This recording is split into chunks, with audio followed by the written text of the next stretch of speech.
Bonsoir et bienvenue dans les aventuriers de l'étrange. Ce soir, nous allons découvrir les études d'un des plus grands scientifiques français sur les fantômes. Ce scientifique s'appelait Camille Flammarion. Il est né en 1842, il est mort en 1925. Et cet astronome s'est intéressé avec une grande ouverture d'esprit et beaucoup de rigueur au problème des fantômes. Il a compilé plusieurs milliers de cas d'observation émanant pour certains d'entre eux de personnalités scientifiques de tout premier plan. Patrick Fuentes, bonsoir. Bonsoir. Vous êtes le conservateur de la bibliothèque Camille Flammarion, de l'observatoire de Juvisy, et vous vous trouvez d'ailleurs actuellement à l'observatoire de Juvisy. Oui, c'est les journées du patrimoine et nous ouvrons nos portes à toute personne. Beaucoup de monde, j'imagine. Oui, pas mal de monde, oui, même la nuit. Et vous allez travailler encore cette nuit ? Ah bah oui, après vos interviews, j'irai observer. D'accord, très bien. Donc, vous êtes un des plus éminents spécialistes de Camille Flammarion et vous venez de publier aux éditions JMG un manuscrit qui s'intitule Fantômes et sciences d'observation. Vous nous en direz un petit peu plus tout à l'heure sur les circonstances de la découverte de ce manuscrit, donc écrit par Camille Flammarion lui-même, et vous nous raconterez comment vous l'avez achevé et ensuite porté dans cette maison d'édition. Avec nous également ce soir, Pierre Lagrange, sociologue des sciences. Bonsoir. Bonsoir. Pierre Lagrange, vous êtes un grand habitué des aventuriers de l'étrange. Vous êtes un aventurier de l'étrange maintenant. On peut dire ça, oui. Alors, je vous reçois à deux titres. D'abord parce que vous avez publié un livre tout à fait passionnant qui s'appelle, qui est dans la collection Le Guide du touriste spatial, donc sur Mars, en compagnie d'Hélène Huguet. C'est aux éditions EDP Sciences. Et ça, c'est un livre qui est sorti il y a quelque temps maintenant. Sorti en 2003 pour la grande opposition avec Mars. Voilà. Et en revanche, votre livre le plus récent n'est pas très loin de la planète Mars non plus, puisqu'il s'intitule La guerre du monde a-t-elle eu lieu aux éditions Robert Laffont. Oui, et en fait, j'ai encore un autre truc encore plus récent qui nous rapproche aussi de Flammarion, qui est une étude avec une collègue ethnologue, Claudie Voisenas, sur les lecteurs de littérature ésotérique. Oui, donc, exact. On est aussi assez proche de Flammarion. Mais qui n'est pas un livre à proprement parler pour le grand public, ça a été publié par Beaubourg, c'est ça. Oui, c'est ça, par la BPI de Beaubourg. Au départ, c'est une commande, une étude ethnologique. Voilà, donc effectivement, c'est très peu diffusé. Le livre sur Orson Welles, c'est plus facile à trouver. Oui, tout à fait. Alors, je recevrai un petit peu plus tard dans l'émission, aux alentours de 23h30, Jean-Michel Grandcir, l'éditeur donc du livre de Patrick Fuentes, et il nous parlera de manière plus générale de JMG Édition et de sa ligne éditoriale. Alors vous qui nous écoutez, vous le savez, vous pouvez intervenir dans cette émission sur Sud Radio et poser vos questions ou exposer vos témoignages, vos réactions. Le standard avec Morad qui vient juste d'arriver dans les aventuriers de l'étrange. Salut Morad, c'est un nouvel aventurier de l'étrange qui nous rejoint pour longtemps j'espère. Donc Morad qui est à votre disposition au 0826 300 300, vous pouvez l'appeler dès maintenant, 0826 300 300. Vous avez un autre biais par lequel vous pouvez entrer en contact avec moi, c'est par le biais du SMS sur votre portable. Vous tapez Sud, vous laissez un espace, vous rédigez votre réaction, votre question et vous envoyez le tout au 71 200. Je serai avec grand plaisir votre porte-parole. Patrick Fuentes, je vais commencer avec vous cette émission qui, pendant 2 heures, 1 heure et demie, un petit peu plus, va nous emmener sur les traces des recherches qu'a effectuées Camille Flammarion. Première question, évidemment, c'est présentez-nous Camille Flammarion, le scientifique et l'homme. Camille Flammarion est un personnage assez curieux et assez typique de la fin du 19e. C'est un personnage qu'on pourrait appeler protéiforme, c'est-à-dire qu'il s'est intéressé à des tas de choses. Oui. Et c'est un personnage donc qui a aussi bien évolué dans les grands esprits du monde scientifique, mais qui s'est intéressé paradoxalement aussi aux grands phénomènes paranormaux de son époque. Et l'homme faisait donc, comme vous le dites, preuve d'une rigueur scientifique, mais en même temps d'une très large ouverture d'esprit. Oui, à vrai dire, il est toujours resté scientifique dans l'âme. Ouais. C'est un personnage aussi qui a essayé de rendre justement une grande rigueur scientifique aux phénomènes paranormaux en les étudiant très très précisément. D'ailleurs, ça ne s'appelait pas les phénomènes paranormaux à cette époque-là, hein ? Non, on trouve un peu de tout. Ouais. Disons que pour faire un résumé un peu rapide de ce genre de phénomène, il faut remonter aux États-Unis dans les années 1840 où on assiste au premier phénomène de typologie, c'est-à-dire de coups donnés dans les murs. Et peu à peu, ce phénomène parvient en Europe vers les années 1850. Et il nous vient d'Allemagne, à vrai dire, en 1853. Et c'est à partir de ce moment-là que les tables vont se mettre à tourner en France. Et le personnage, l'un des personnages les plus célèbres qui a fait tourner les tables de cette époque, c'est Victor Hugo. Oui, c'est vrai, exact. Et Victor Hugo, disons que l'attrait de ces tables, c'était que l'on pouvait communiquer avec les morts. Et on pouvait donc avoir des messages des personnes décédées qui se trouvaient dans l'au-delà. Et vous savez que Victor Hugo, voulait communiquer avec sa fille. Oui, qu'il avait perdu, elle était jeune, oui, c'est ça. Et oui, donc c'était une recherche, à vrai dire, aussi, c'était un moyen de communication. On venait d'inventer un moyen de communication. Oui, tout à fait étonnant. Pierre Lagrange, votre vision, vous, de Camille Flammarion? Camille Flammarion, c'est un personnage tout à fait intéressant. Moi, ce qui m'intéresse, c'est par rapport à l'astronomie, c'est vrai qu'il y a l'ensemble des sujets qui l'intéressent, mais c'est vrai qu'à la fois, il voulait donner à l'étude des phénomènes spirites. À l'époque, on appelait ça souvent des phénomènes spirites. Il voulait leur donner une espèce d'aura scientifique et il a fait tout ce qu'il a pu dans ses ouvrages pour ça. Mais il avait également, par rapport à la science, une conception qui était assez différente de celle qui a prévalu, d'une espèce de science très dirigée par le calcul et les mathématiques.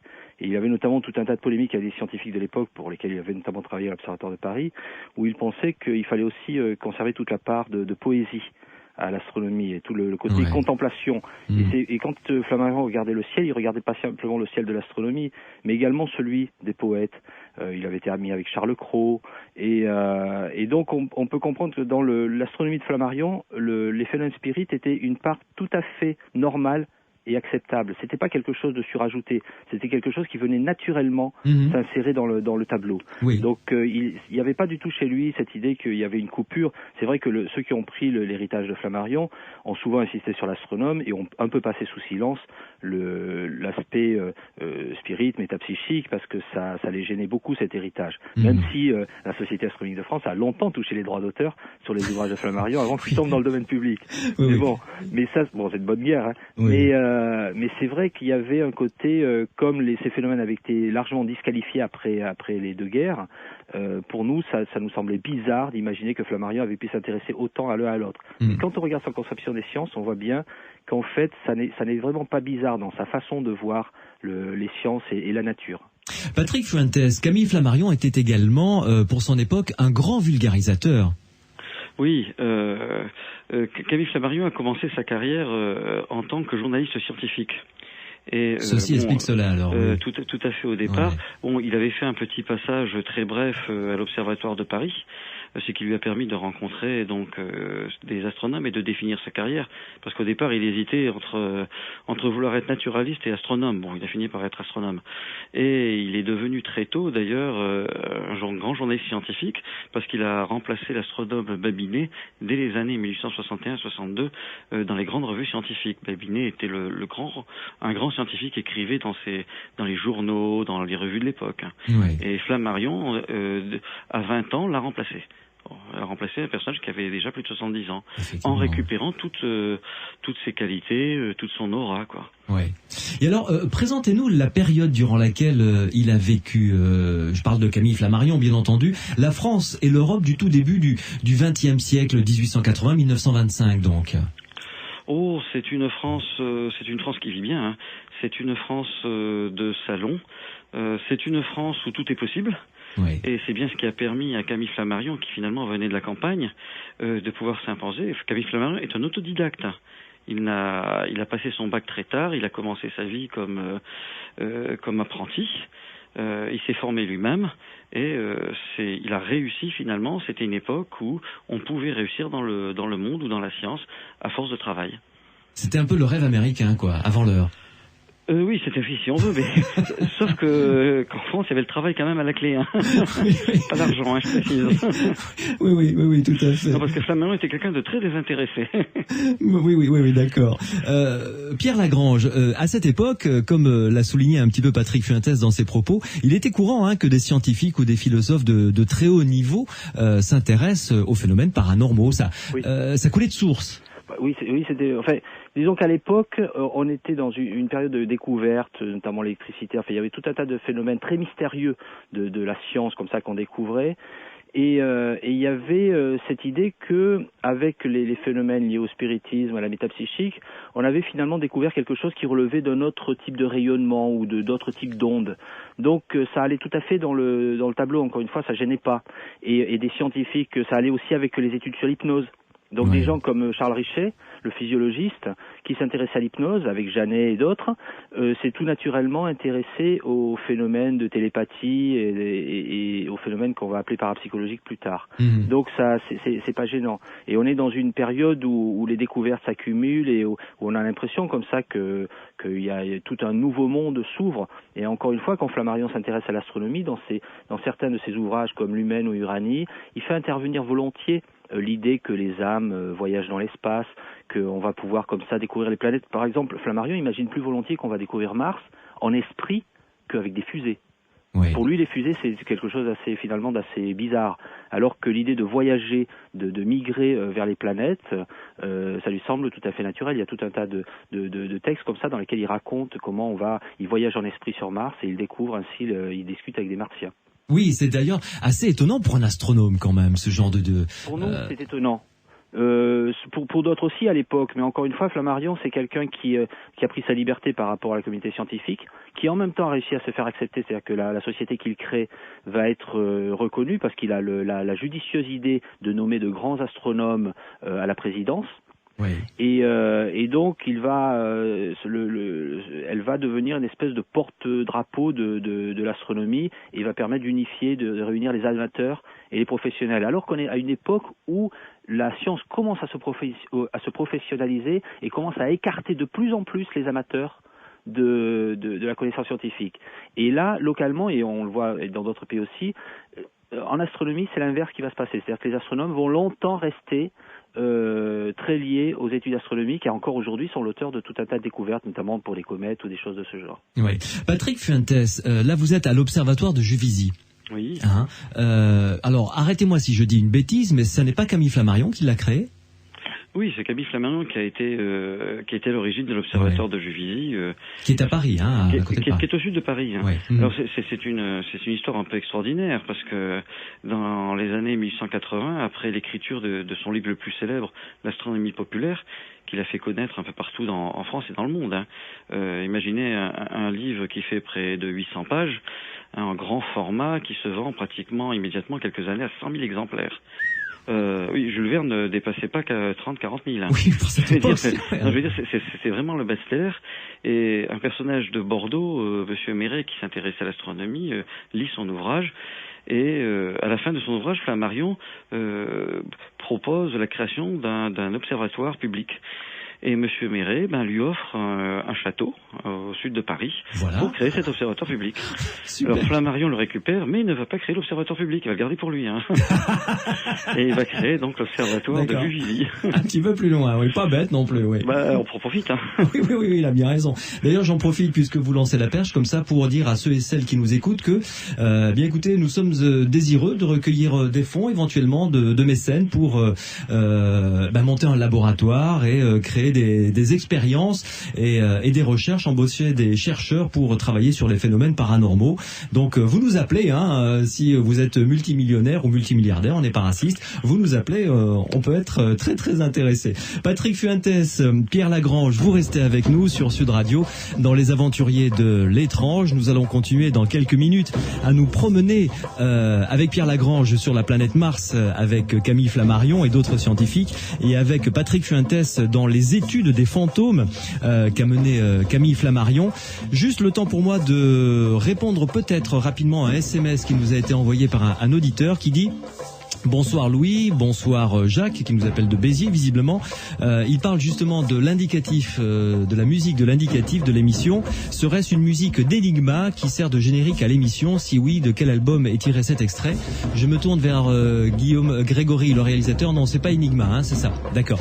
C'est une musique qu'a trouvé Grégory. Vous nous envoyez un nouvel SMS si vous voulez, Jacques, avec votre numéro de téléphone, et Grégory vous donnera les références pour trouver la musique de notre indicatif des aventuriers de l'étrange. Vous pouvez nous appeler, vous le savez, Mourad est au standard, 0826 300 300 ou par SMS comme l'a fait Jacques de Béziers.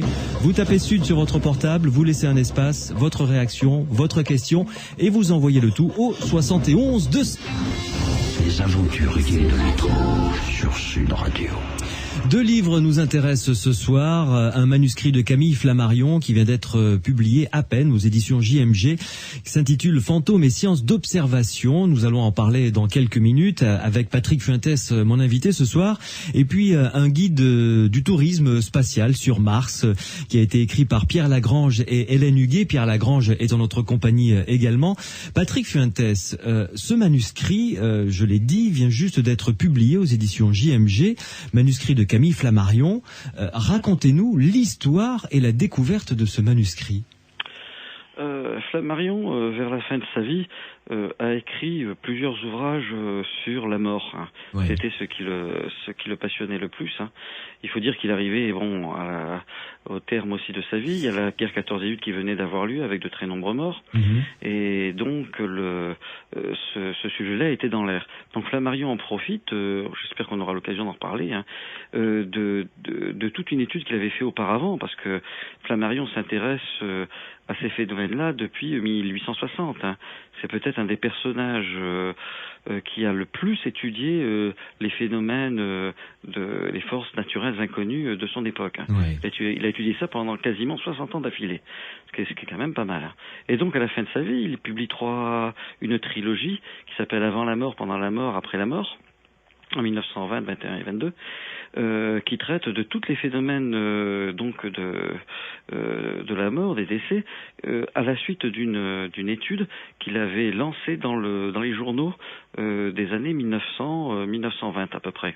Et donc il recevait de très nombreux courriers, et c'est à partir de ces courriers qu'il avait écrit ses ouvrages. Il en publie un quatrième qui s'appelle La mort et son mystère. Et à la fin de La mort et son mystère, il annonce un 5e ouvrage qui s'appelle Les fantômes et sciences d'observation. Ouais. Et cet ouvrage, nous l'avons, au départ, dans la bibliothèque, dans les archives du fonds Camille Flammarion, nous avons retrouvé la moitié de cet ouvrage déjà imprimé par son frère Ernest. Malheureusement, en 1925, Flammarion décède et la mort interrompt l'impression de l'ouvrage. D'accord, donc la moitié de l'ouvrage, vous l'avez découvert il y a combien de temps ? Oh, ça on l'avait depuis longtemps, hein. Ce qui manquait c'était la deuxième partie. D'accord, ok. Et donc, d'ailleurs dans une biographie que j'avais rédigée en 1993, je signalais qu'il était bien dommage qu'on n'ait jamais retrouvé cette deuxième partie. Ouais. Voilà. Et alors ? Et en fouillant, parce qu'il y a dans les archives de Juvisy, il y a à peu près, 50, 100 000 documents, hein, c'est absolument effarant. Ouais. Tout n'était pas trié, et un jour, en ouvrant une boîte en carton, je trouve la deuxième partie, qui était restée sous forme manuscrite. Et donc, il n'avait pas eu le temps d'être imprimé. Alors, du coup, pour moi, c'est une véritable joie, parce que j'arrivais à faire la jonction entre les deux. Ah, complètement. Mais alors, la deuxième partie était totalement écrite, rédigée ? Oui, exactement. Enfin, disons que elle était en fin de rédaction, les chapitres, disons, je sais pas, ça débutait à peu près au chapitre 7, 7, 8, 9, 10, étaient complètement rédigés. Le 11e était un peu plus court. Vous voyez, il y avait la conclusion, ce qui était le plus intéressant.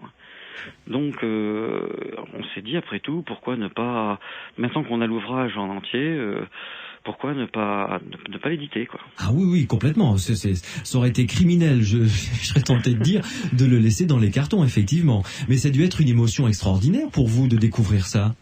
Ben oui, on s'y attend pas toujours, mais on fait dans des archives, on fait souvent des découvertes, hein, c'est la grande joie de l'historien. Hein. Alors, parlons un petit peu des autres ouvrages, justement, qu'a écrit Camille Flammarion. Vous les avez très rapidement survolés, publiés donc en 1920, 21 et 22. Oui. Alors ce sont des ouvrages qui traitent essentiellement des phénomènes qui ont lieu avant, pendant et après la mort. Oui. Alors il faut concernant les fantômes tout le temps, hein. Oui, enfin les apparitions, je dirais. Oui, il faudrait être bien précis parce que vous verrez que Flammarion, par exemple, se sépare. Flammarion, est rentré dans ces études-là par l'intermédiaire d'un personnage qui s'appelle Allan Kardec, qui pratiquait le spiritisme. Bien sûr, et très tôt, en même temps qu'il devient journaliste scientifique, il s'intéresse à ces phénomènes, mais il s'aperçoit très vite que ça va faire ombre à sa carrière scientifique. Donc déjà à cette époque-là. Déjà à cette époque-là. Oui. Donc il met un peu en veilleuse, disons tout en continuant sa recherche, il met un peu en veilleuse ces cet publications. Aspect de ses recherches. Ouais. Voilà. Et il édite le seul ouvrage qu'il édite à cette époque, c'était en 1865. Il édite un ouvrage sur les forces naturelles inconnues, mais sous le pseudonyme d'Hermès. Il n'ose pas signer de son nom. Hermès comme Hermès Trismégiste. Enfin exactement. D'accord. Okay. Oui. Oui, il avait choisi son nom. Tant qu'à faire, oui. Ben oui. Et en 1869, Allan Kardec meurt et les spirites pensaient que Camille Flammarion allait prendre la succession donc des spirites en France. Mais Flammarion carrément à ce point-là. Il y avait les liens entre dans un ouvrage édité par Allan Kardec qui s'appelle La Genèse, Flammarion en a écrit quasiment la moitié. Je veux dire, il participait à la rédaction des ouvrages de Kardec, etc. Ouais. Oui, et donc à la fin les spirites, mais seulement le spiritisme était devenu une espèce de religion. Et Flammarion avait une haine un peu, n'aimait pas du tout les religions. Il avait une très mauvaise expérience de la religion catholique dans sa jeunesse et il avait rejeté. Alors le côté religion au spiritisme ne le plaisait pas. Et il a fait même un discours sur la tombe d'Allan Kardec dans laquelle il a prononcé une phrase assez célèbre en disant le spiritisme sera ou ne sera pas au XXe siècle, quoi. Oui. Et donc, par moi, ça n'a pas été. Mais, j'imagine. Mais la phrase est restée célèbre, on l'a utilisée à d'autres niveaux après, par la suite. Oui. Et donc, il y a une période où il disparaît pratiquement totalement, c'est la période scientifique, où il continue à faire tourner des tables, à faire ses recherches, mais il n'en parle pas. Nous, on a ici à Juvisy des relations, tout ça, des rapports de séance, mais il n'en parle pas. Et en 1900, quand il a plus rien à prouver en sciences, il a créé la Société astronomique de France, il a créé la revue L'Astronomie, il a créé, il est reconnu dans le monde entier. C'est un astronome bien plus célèbre que le directeur de l'Observatoire de Paris. En 1900, il lance un appel dans les annales littéraires, dirigé par un de ses amis, Adolphe Brisson. Il lance un appel au peuple dans lequel il dit qu'il veut faire une étude statistique et il demande à tous les lecteurs de cette revue, qui était une des revues les plus publiées à cette époque-là, de dire s'ils avaient vu un phénomène curieux, un phénomène de fantôme, un phénomène de hantise, un phénomène au moment de la mort. Et donc, il lance une véritable étude statistique, quoi. C'est la première fois qu'on faisait ça en France. Ouais. Ça s'était fait qu'une seule fois en Angleterre, et puis en France, ça s'était jamais fait. Et il reçoit un courrier extraordinaire. Ici, on a 6000 lettres. Ah oui, quand même. C'est vraiment très très copieux, on a 6000 lettres, et quand je dis des lettres, les gens écrivaient des lettres doubles, triples, avec des photos, ou des... C'est très volumineux. Et nous sommes dans les années 1910, là, à peu près 1900, ce qui est, le courrier à cette époque-là n'était pas pléthorique, quoi, comme maintenant. Donc recevoir un tel volume de courrier pour cette époque était exceptionnel. Ah oui, c'était. Mais c'est original, je veux dire, c'est la première fois qu'on lançait une étude par un journal. Bon, maintenant, évidemment, c'est très courant, oui, on pose bien des questions sûr, partout. oui. Mais à cette époque-là, c'était vraiment original. Et donc, à partir de tous ces témoignages, de tout ce qu'il reçoit, quoi. Alors, il prend les lettres une par une et il les vérifie. C'est-à-dire qu'il réécrit aux personnes en leur demandant des confirmations. D'accord. Alors le système classique, c'est il reçoit un témoignage qui concerne, par exemple, qui touche la fille, qui touche la mère, mais il va écrire à la fille pour demander un récit du même témoignage. Il recoupe les sources en quelque sorte. Ouais. Et une fois qu'il a recoupé 3, 4 sources, 5 sources, il en fait un témoignage officiel, et ça, il va l'inclure dans les 2 livres qu'il va publier par la suite, L'Inconnu et Les Forces naturelles inconnues. Il va publier en 1900 et 1905. Ouais. Pierre Lagrange, cette rigueur de travail de scientifique donne du crédit donc au livre de Camille Flammarion. Oui, c'est-à-dire que en même temps, c'est vrai que c'est toujours le problème de l'étude de ces phénomènes, c'est-à-dire qu'on est lié au témoignage, donc c'est ce qui en fait à la fois la force et la fragilité. Oui. Mais c'est vrai que il y a à la même époque en Angleterre, il y a la Société de recherche psychique qui fait la même chose sur tous les mêmes types de phénomènes, et donc on a comme ça une énorme littérature qui qui s'est accumulé sur toutes ces choses-là. C'est ce qui rend ces phénomènes si populaires. C'est lié à des expériences que on a tous quelqu'un qu'on connaît dans notre famille ou dans nos amis qui a vécu ce genre de choses. Et Flammarion a ce côté très très rigoureux. Pour lui, ça fait partie de la connaissance scientifique. On doit s'intéresser à ces choses parce que ça correspond à la définition de la personne humaine, qui est sans doute beaucoup plus complexe que ce qu'on croyait. Et on est à l'époque, c'est le début, c'est la professionnalisation des sciences psychologiques. Donc parmi les premiers, tout à l'heure je citais Janet. Ou Richet, mais Janet a fait partie, Freud lui-même se sont intéressés à ces choses-là. Donc les grands fondateurs des sciences psychologiques se sont intéressés à tous ces phénomènes. Alors après, il y a eu un partage qui a été fait au début du siècle, mais à l'époque, on hésitait encore. Il y a vraiment tout un tas de phénomènes qui étaient des phénomènes occultes, qui étaient considérés par pas mal de chercheurs comme étant dignes d'intérêt. Et dans l'histoire de la psychologie, cette partie-là compte énormément. Pierre Lagrange, on va parler un petit peu de la partie de votre livre qui concerne Camille Flammarion et des représentations qu'il a données de la planète Mars, que je trouve assez étonnantes, surtout de la part d'un astronome. Patrick Fuentes nous racontera après quelques cas que Camille Flammarion a compilés, vérifiés et qui sont présents dans ce livre Fantômes et sciences d'observation. Comment est-ce que Camille Flammarion en est venu à, comment dirais-je, à décrire le paysage martien, parce que il y a des gravures que vous avez reproduites dans votre livre. Oui, alors, il faut savoir que Mars, c'est la planète la plus populaire après la Terre, celle qui a une histoire très très riche. On peut écrire des livres d'histoire de ce que j'ai fait un peu dans mon livre. J'ai décrit toute l'histoire culturelle de Mars. Et depuis le 19e, au cours des années 1830, on commençait à bien voir, parce qu'on avait de meilleurs appareils astronomiques, et donc avec les bons télescopes, on avait commencé à voir que Mars avait présenté une cartographie, qui était tout à fait intéressante parce qu'elle rappelait beaucoup celle de la Terre. Vénus, qui est l'autre planète très proche et très semblable à la Terre, est constamment recouverte de nuages, donc on ne pouvait pas voir sa surface. Donc on était lié aux conjectures. Tandis que Mars, on voyait qu'il y avait une atmosphère, qu'elle était plus légère que celle de la Terre, moins dense, mais on voyait qu'il y avait quelque chose qui ressemblait à des continents et des mers. Donc on est allé assez rapidement passer à cette idée que comme ça il y avait une géographie martienne qui était assez proche de celle de la Terre. Et on a commencé à faire tout un tas de mesures, de relevés et tout. Mars tourne sur elle-même en à peine un peu plus de 24 heures, donc ça la rend encore très proche de la Terre.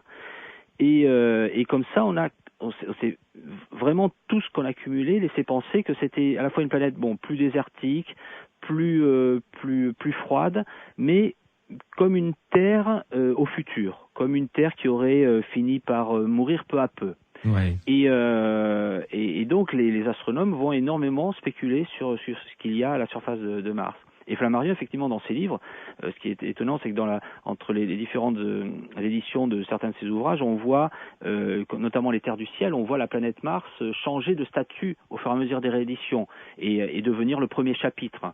Et il va s'intéresser de plus en plus. Effectivement, il va essayer de représenter Mars. On voit tout un tas de paysages martiens décrits, notamment avec ces grandes étendues marécageuses et tout. Avec de la végétation. Voilà, un tas de végétation. Alors, par contre, ce qui est tout à fait intéressant, c'est que jamais on ne voit de représentation des Martiens. Non, il s'y refusait, je crois. Il s'y refuse. C'est-à-dire oui. qu'il a bien quelques idées qu'il développe sur... Alors, comme l'atmosphère de Mars et la gravité est plus faible et tout, il imagine volontiers des Martiens qui pourraient avoir des ailes ou des choses comme ça. On retrouvera ça dans certaines spéculations de Herbert George Wells. Oui. Et mais il ne va pas jusqu'à les représenter parce qu'il se dit que ça serait aller au-delà de ce que l'on sait. Mais par contre, il fait partie de cette génération d'astronomes qui pensent que Mars est une planète qui est très certainement habitée. Et il va même décrire l'histoire des sciences, l'histoire de l'astronomie martienne. Et ça, c'est fabuleux. Il imagine des Martiens qui ont commencé par se croire au centre du monde, et puis qui ont fini par découvrir, comme Copernic sur Terre, que finalement Mars tournait autour du Soleil comme les autres planètes, notamment comme cette petite planète bleue, la Terre, que sans doute ils observent de la même façon que Flammarion observe Mars. Donc il entre déjà en communication un peu spirituelle et intellectuelle avec les astronomes martiens, et il y a vraiment tout un tas. Bon, maintenant on en sourit, mais pour l'époque, je trouve que c'est une époque assez extraordinaire de se dire qu'on vivait sur Terre avec dans le ciel une planète sœur, quasiment, où il y avait une civilisation. Vous allez même dans votre livre jusqu'à reproduire une publicité où Flammarion vante auprès de ses amis martiens une marque de whisky américain, The Fine Whiskey Straws Price and Company. Je l'ai trouvé à Juvisy, là. Mais c'est vrai que ça par contre, ça permet de mesurer la notoriété. Je veux dire, on a des gens chez nous comme Hubert Reeves, voilà, c'est ce que j'allais dire. Et je veux dire, Flammarion était 100 fois plus populaire que ces gens-là. C'était à l'enterrement de Flammarion, tous les grands de ce monde ont défilé. Chaque fois qu'il y avait une personnalité internationale, Patrick pourrait nous en parler, qui débarquait à Paris, elle allait rendre une visite à Flammarion très souvent. Donc on a peine à imaginer un personnage, un savant comme ça qui est de cette envergure. C'était un des grands people de l'époque. Patrick Fuentes, vous le confirmez, c'était vraiment une star. Ah oui, à son époque, oui, ça, il y a pas de problème. Il faisait même des jaloux, hein. Et on a Juvisy des places d'astronomes célèbres qui allaient observer, je sais pas, moi, la Terre de Feu, et puis, la première personne qu'il rencontre, c'est connaissez-vous Camille Flammarion? Bon, et puis bon, c'est un peu gênant, quoi. Et puis il gagnait, enfin, même dans son salaire, on lui a souvent posé la question, pourquoi est-ce que vous n'êtes pas devenu astronome professionnel? Il gagnait 4 fois plus que le directeur de l'Observatoire de Paris avec ses ouvrages. Donc vous voyez que c'est... Ah oui, c'est... Bon, et puis il recevait des princes, l'empereur du Brésil est venu à Juvisy, etc. Enfin, on a vraiment toute une... C'était un personnage qui était... hors norme, vraiment, hein. Oui, hors norme, mais qui était très plaisant. Je veux dire, il avait un charisme. Et notamment ce qui lui a fait son succès, c'est ce que Pierre disait, c'est que dans ses ouvrages, c'est ce qui l'opposait aux autres ouvrages écrits à son époque, c'est que il les écrivait sans mathématiques avec beaucoup de poésie. Et ça plaisait à tout le monde. Ouais. On voyageait dans l'astronomie, on voyageait sur les planètes, mais on y arrivait. C'est-à-dire quand on voyageait quand on arrivait sur Saturne, on arrivait, il nous décrivait la surface de Saturne. On avait des gravures représentant les anneaux vus de Saturne. Sur Mars, on arrivait sur un satellite, on voyait Mars à partir du satellite, ensuite on atterrissait sur la planète. Il nous faisait vraiment voyager dans l'espace, mais sous une forme extrêmement poétique. Oui, mais est-ce que pour un scientifique, hein, il n'a pas poussé, même pour l'époque, le bouchon un peu loin?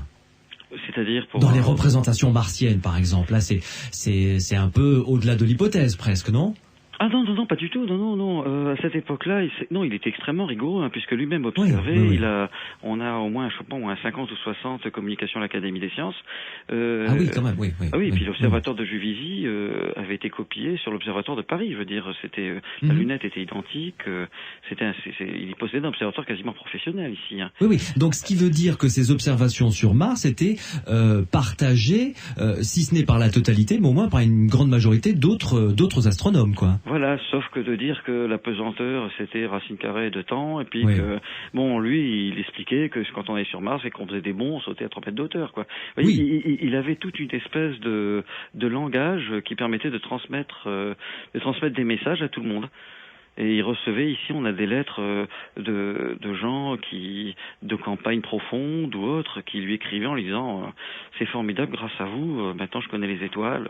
Je sais à peine lire, mais je connais les étoiles. Ça c'est génial, ça c'est vraiment génial. Oh, oui, très très beau. Patrick Fuentes, Pierre Lagrange, vous restez avec nous sur Sud Radio dans Les Aventuriers de l'étrange.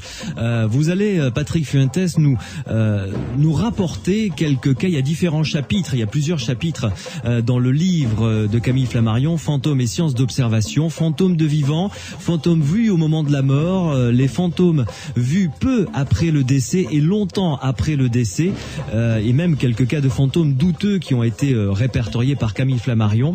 On va se balader dans tous ces cas, vous allez nous les raconter, Pierre Lagrange va nous en parler également. Je vous rappelle que si vous voulez poser une question à Patrick Fuentes ou à Pierre Lagrange, vous êtes les bienvenus. Morad est au standard 0826 300 300. Également le SMS, comme a fait Jacques de Béziers tout à l'heure. Vous tapez sur votre portable Sud, vous laissez un espace, vous envoyez votre question, votre réaction que je transmettrai à mes invités au 71 200. Les aventuriers de l'étrange sur Sud Radio. Nos invités ce soir, Patrick Fuentes et Pierre Lagrange. Alors Patrick Fuentes, qui est à l'Observatoire de Juvisy, qui est le conservateur de la bibliothèque Camille Flammarion à l'Observatoire de Juvisy et qui est un éminent spécialiste de ce grand astronome, nous a rejoint pour le... Alors je sais pas, Patrick Fuentes, vous n'êtes pas l'auteur évidemment du livre Fantômes et sciences d'observation. Non, je suis pas du tout un spécialiste de fantômes. Hein. Non, mais c'est vous qui êtes un peu la sage-femme, quoi, ou le parrain, la marraine, je sais sais pas comment on dit, qu'il l'avait apporté finalement, qu'il l'avait sorti de l'oubli, retrouvé et remis en forme. Oui, parce que ça forme finalement, je dois dire, un ensemble de 5 livres qui définissent, dans le premier temps, il définit ce qu'est la mort, dans les 3 premiers, ensuite il parle des maisons, et ensuite il parle des habitants des maisons, les fantômes. Voilà. En quelque sorte, ça crée un tout, quoi. Ah oui, complètement. Et donc, à vos côtés, depuis 22 heures maintenant, Pierre Lagrange, qui est sociologue des sciences et qui est un habitué maintenant des aventuriers de l'étrange, qui lui, donc, est avec nous pour ce livre Guide du touriste spatial sur Mars, qu'il a coécrit avec Hélène Huguet aux éditions EDP Sciences. Alors, Patrick Fuentes, nous allons prendre les chapitres, si vous le voulez bien, les uns après les autres, et découvrir des cas tout aussi surprenants les uns que les autres. On va commencer par le premier chapitre que Camille Flammarion a intitulé « Les fantômes des vivants ». Oui. Tout d'abord, il faut définir ce qu'est un fantôme. Voilà. C'est pas évident. Je suis d'accord avec vous. Oui. Alors, un fantôme, un fantôme, c'était par exemple, tout à fait au départ, quand on faisait tourner les tables, c'était la voix qui parlait aux personnes qui étaient tout autour des tables. Ouais. Et qui communiquaient parfois par des coups, en soulevant la table, ou même mieux, qui laissaient une empreinte quand on laissait un petit récipient rempli de gélatine. Le fantôme y imprimait sa main et puis qu'on coulait ensuite dans du plâtre. Voilà, ça a été fait à l'IMI, l'Institut Métapsychique International, par exemple. Voilà, on en a aussi ici, d'ailleurs, de ce genre de moulage. À Juvisy ? À Juvisy, oui. Ah bon ? Oui, bien sûr, oui. Et juste une petite parenthèse, ils sont intéressants, ils représentent quoi ? Des mains. c'est souvent des mains. Hein. Oui. Ah oui, ce sont des choses extrêmement curieuses. Oui, d'accord. Bon, on se le garde sous le coude, ça on en parlera. Hein.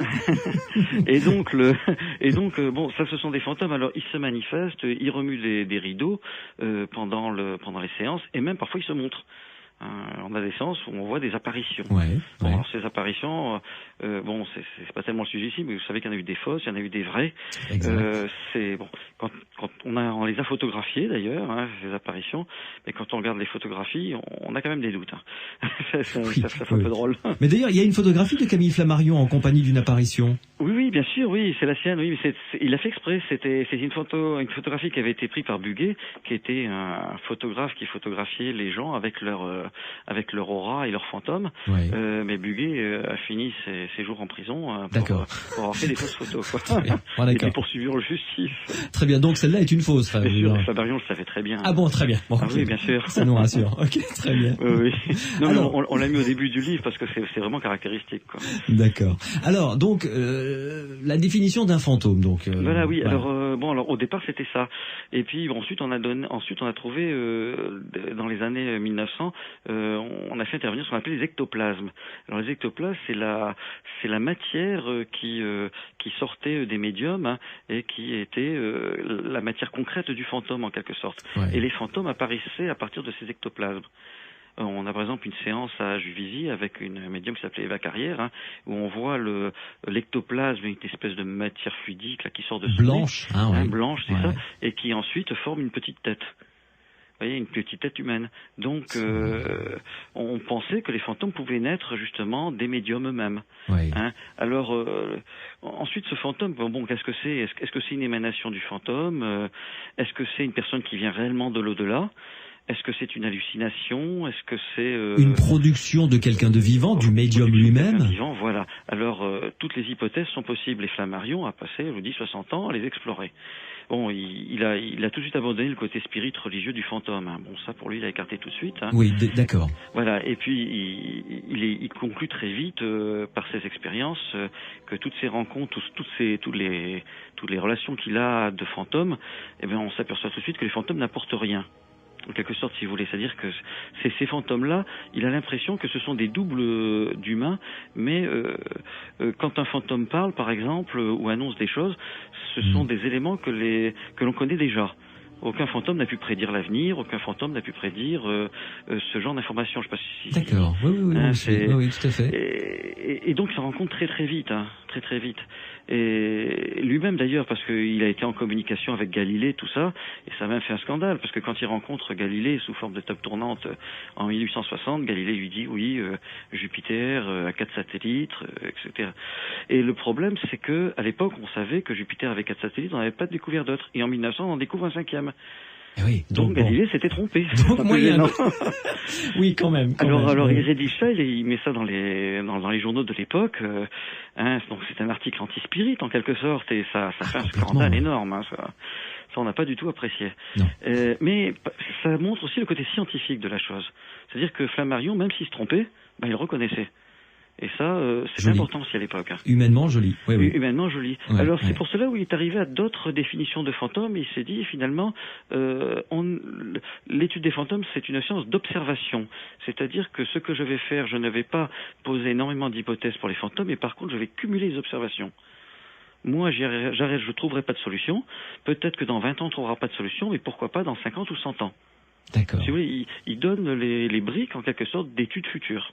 Oui, il fait les fondations. C'est ça, il essaie de créer des fondations en disant « Moi, je suis scientifique, je ne peux pas me prononcer, mais par contre que plus tard, on pourra essayer de trouver autre chose. » Ouais. Et c'est pour ça que tous ces ouvrages sont d'énormes compilations. Il y a près de 120... de cas. Je les ai pas comptés. 124 fantômes par livre. Oui, tout à fait. Pierre Lagrange, c'est comme très avant-gardiste et très rigoureux comme manière de voir ce travail de la part de Camille Flammarion. Oui, comment dire, c'est compliqué parce que on peut pas mettre en doute l'honnêteté intellectuelle de Flammarion, de sa démarche et tout. Mais encore une fois, on est à une époque où la science évolue à toute vitesse. Et on est à une époque où déjà on a commencé à faire un certain nombre de partages, et notamment celui entre les scientifiques professionnels, le laboratoire, c'est-à-dire il y a en gros une enceinte à l'intérieur de laquelle on fait de la science, les observatoires, les laboratoires et tout. Et de plus en plus, les scientifiques considèrent qu'en dehors de cette enceinte, il n'y a pas de salut. Voilà, les faits n'en sont pas, c'est du folklore. Au début du 19e, on a créé comme ça l'Académie celtique et tout, et on a commencé à recueillir les récits de bonnes femmes, on va dire, les croyances populaires. Et à cette époque, on commence à... Alors effectivement, il y a un certain nombre de psychologues et tout, ou autres, qui s'intéressent à ces phénomènes de l'esprit en se disant il y a des choses intéressantes à étudier, mais d'autres qui vont dire non, tout ça c'est des histoires, c'est du folklore, c'est des croyances populaires. D'ailleurs, c'est des choses qui sont très anciennes. Alors c'est censé démontrer le caractère populaire du truc, et on les rejette. Alors l'intérêt d'un certain nombre de scientifiques à cette époque-là, c'est de dire non, on a peut-être quelque chose à découvrir.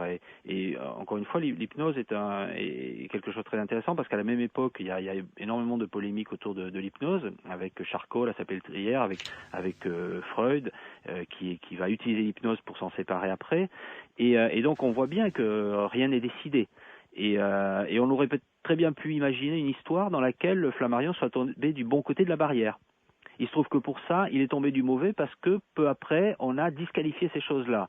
Et après les deux guerres, Flammarion va participer à la création d'un institut, donc l'Institut métapsychique international que vous mentionniez, et qui était créé en 1919, bien longtemps après toutes les autres sociétés en Angleterre, aux États-Unis, qui ont été créées dans les années 1870-80.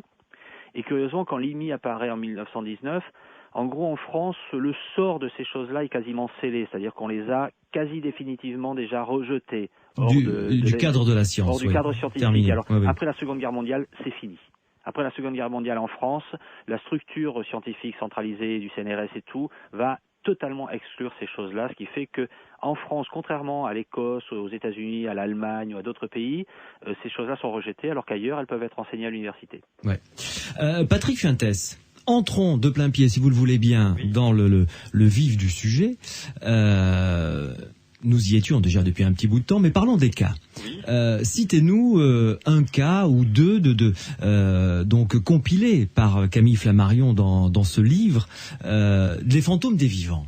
Oui, tout d'abord, oui, vous nous avez parlé justement des fantômes des vivants. Voilà. Alors, justement, cette notion de fantôme pour lui, c'est en quelque sorte un double astral, qui est émise de la personne, qui peut se déplacer. C'est-à-dire qu'au départ, il y a eu un scientifique qui s'appelait Reichenbach qui avait essayé de démontrer que le corps pouvait émettre un fluide en quelque sorte.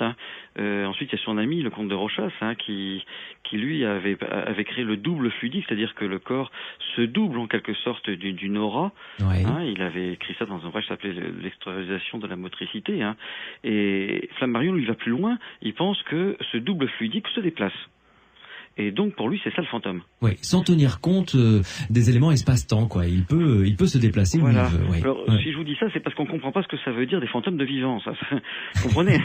Bon, on peut pas être curieux parce que pour tous les gens, les il faut fantômes, expliquer un cas. Racontez-nous un cas pour qu'on comprenne bien. Oh, un cas pour qu'on comprenne bien, c'est très simple. Un jour, il reçoit un courrier d'une personne qui lui écrit, voilà, j'habite à Cuba, j'ai lu tous vos livres, j'avais une forte envie de vous voir, j'ai appris que vous étiez dans un bateau dans un des ports de la Havane, donc je suis allé vous voir.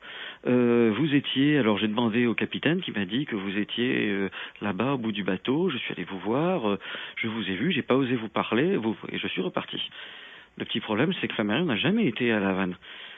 Alors un double de vivant, c'est finalement un personnage que l'on rencontre ailleurs, volontairement ou involontairement, mais qui est encore vivant. C'est un double en quelque sorte d'une personne. D'accord.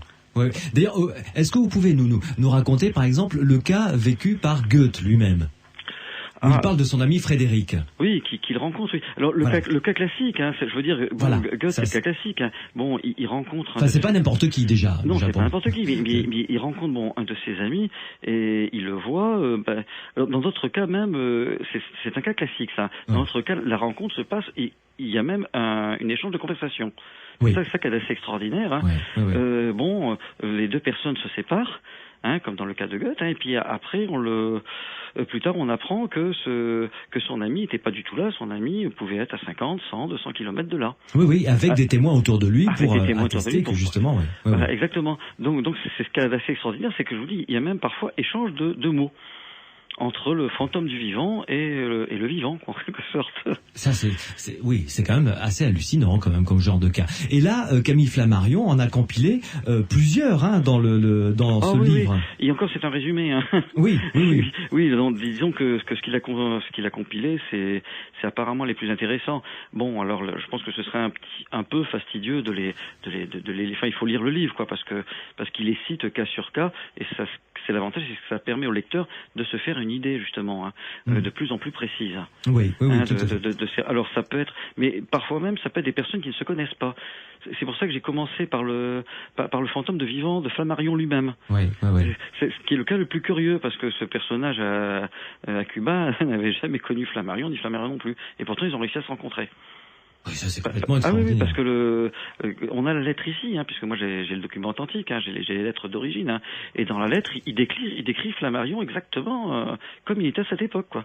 Et c'est une époque où il n'y avait pas trop de photos qui circulaient, quoi, je veux dire. Non, il y a encore moins de cinéma. Encore moins de tout ça, quoi. Ah oui, tout à fait. C'est extraordinaire de parler à quelqu'un qui n'est pas là, quoi. Alors ça, ce sont les fantômes de vivants. Ça, c'est sa première catégorie. Oui. Et c'est ce qui lui permet, justement, d'appuyer un peu cette théorie que, finalement, le fantôme, c'est l'émanation de l'être humain lui-même. Oui. Ce n'est pas quelqu'un on va voir plus tard, c'est pas quelqu'un qui vient de l'au-delà, qui revient, quoi, en quelque sorte. C'est souvent la personne elle-même. Alors, maintenant, si vous le voulez bien, on va passer au chapitre suivant. Là, c'était les fantômes de vivants. Oui. D'accord. Bon. Et il y a eu des fantômes vus au moment de la mort. Alors là, c'est peut-être plus, comment dirais-je, plus courant comme cas. Oui, c'est les plus connus, ceux-là, oui. Voilà. Alors, racontez-nous un cas pour qu'on comprenne ce dont il s'agit, en fait. Oui, alors là aussi, le thème le plus connu, c'est le cas d'une personne qui va mourir et qui transmet un message à un de ses proches. Par exemple, la personne va mourir, vous êtes quelque part, et d'un seul coup, elle vous apparaît pendant quelques secondes, et à partir de ce moment-là, vous pensez que cette personne est morte. Parce qu'elle vous est apparue. Oui. Et des fois même, ça se signale et dans les différents cas, ça peut se signaler par d'autres éléments. Alors c'est pour ça que Flammarion est crédible, parce que dans ces différents cas, il peut y avoir un chien qui aboie à cette apparition. Oui, c'est-à-dire qu'il y a un signe, quoi, vraiment. Oui. Donc c'est pas l'hallucination. Il y a une pendule qui s'arrête au même moment. Donc on peut vérifier l'heure de la mort. Parce que quand après on apprend la mort de cette personne, c'est exactement à la même heure. Et il va bien plus loin parce qu'il cite des cas de petites filles qui ont vu d'enfants de 5 ans ou de 4 ans qui ont vu ces personnes et qui les décrivent dans leur langage en disant tiens, j'ai vu grand-père, je viens de voir grand-père. Ses parents lui disent non, c'est pas possible, tu n'as pas pu le voir puisqu'il habite à 50 kilomètres, tu n'as pas pu le voir, il n'est pas venu nous rendre visite. Et le petit garçon, la petite fille dit oui, je viens de le voir. Et après on apprend que cette personne est décédée exactement à l'heure où ça s'est passé. Voilà, à l'heure où elle a été vue. Voilà, et il va même plus loin dans les distances, parce que parfois ça peut être sur d'autres continents, et avec le décalage horaire, on arrive à reconstituer l'heure, qui est toujours identique. Oui. Alors c'est... Bon, alors l'accumulation des cas fait qu'on finit par se poser des questions, et surtout la diversité, parce que l'originalité de Flammarion, c'est qu'il donne des cas tous différents les uns des autres. Il y a notamment un cas, si je me souviens bien, c'est arrivé beaucoup, évidemment, pendant les différentes guerres, mais une femme qui se réveille et qui voit son mari au pied du lit, qui a une expression tout à fait bizarre, choquée sur le visage, avec un espèce de regard fixe, et qui tient sa poitrine, et qui disparaît. Et son mari était aux Indes, elle était en Angleterre, je crois, et son mari était aux Indes, ou ailleurs, enfin très très loin, et elle a appris plusieurs jours après le décès de son mari qui était un officier et qui avait été blessé à la poitrine, et elle a eu le témoignage après par un de ses proches qui lui a raconté le décès, les circonstances de décès de son mari et son visage, ce qu'il avait vécu, et ça correspondait trait pour trait, si j'ose dire, sans faire de jeu de mots foireux, au personnage, à son mari qui était venu la voir au pied de son lit.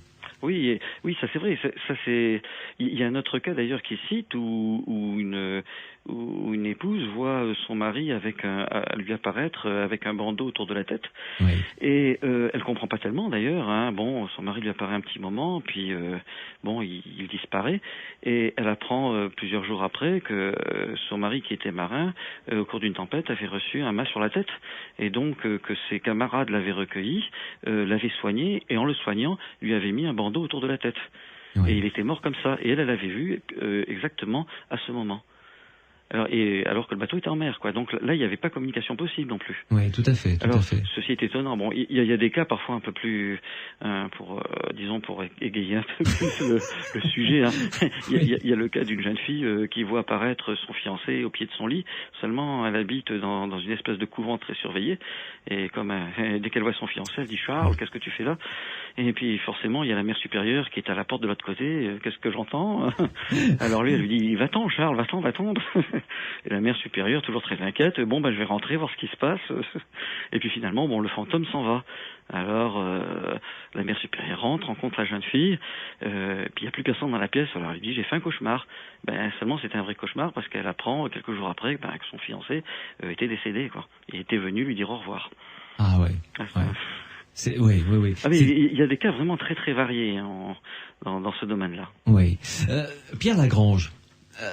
Que doit-on penser de cette compilation de cas? Parce que c'est quand même un sacré boulot qui a été fait. Est-ce que ça sert à faire avancer, j'allais dire, le schmilblick pour être trivial? Alors là, franchement, oui, d'une certaine façon, oui. Mais c'est vrai que je sais absolument pas ce qu'on peut penser de ce genre de récit. Quand on les lit, on est saisi par l'émotion, je dirais, par le fait que ça représente quelque chose de très personnel que les gens livrent. Oui.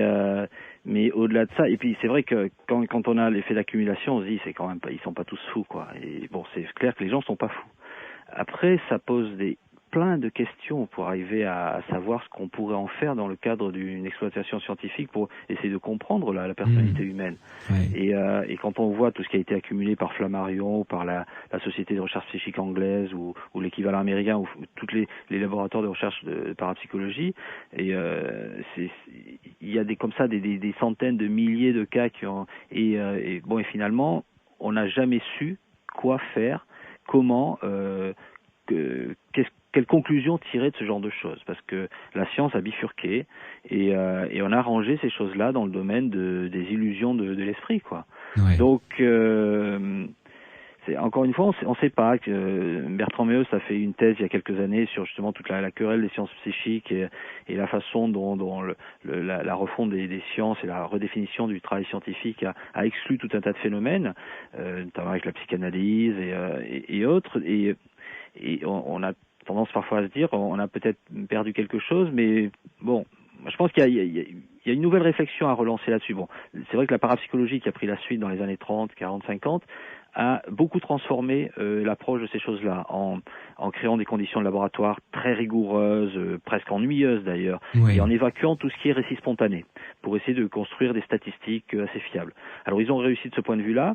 Ils ont perdu dans la mesure où effectivement c'est devenu quelque chose de très lassant, très systématique et tout. Après, les parapsychologues ont essayé de trouver des conditions qui étaient un peu à mi-chemin entre justement l'intérêt pour les expériences la qualité, je veux dire, des expériences et puis l'aspect quantitatif qu'il fallait respecter. Mais bon, ça pose des tas de questions sur la définition de protocoles et comment on définit ces phénomènes. Pendant longtemps, je suis anthropologue, ma question c'est vraiment la façon dont les différentes cultures humaines construisent leur vision du monde.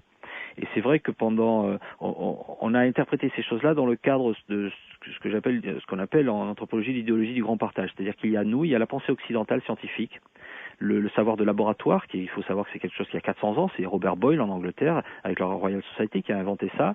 Et tout le reste, c'est considéré comme effectivement de la culture populaire, des savoirs qui ne sont pas rigoureux et qui relèvent de la pensée magique, on va dire. Depuis quelques décennies, on a redéfini tout ça, et l'anthropologie s'est rendu compte que toutes les notions de pensée magique, de croyance et tout, n'étaient pas opératoires. Ça ne permet pas de décrire la différence entre nous et les autres, la science et le reste du monde. Donc, il faut revoir ces choses-là. Alors, je suis pas en train de dire que c'est vrai.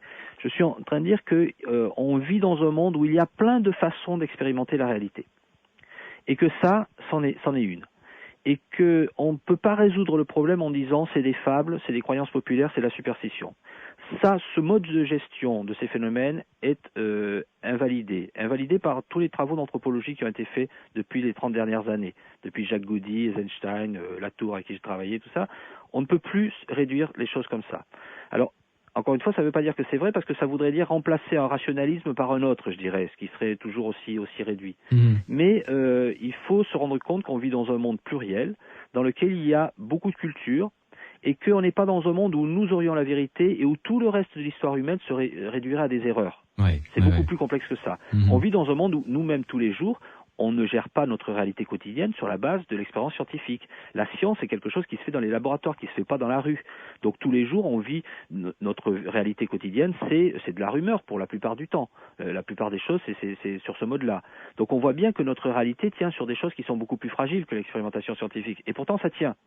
Donc on peut tout à fait comprendre que dans d'autres civilisations, notamment c'était Ernesto de Martino, le grand historien des religions italien, qui l'avait montré, d'autres civilisations vivaient sur d'autres bases de réalité.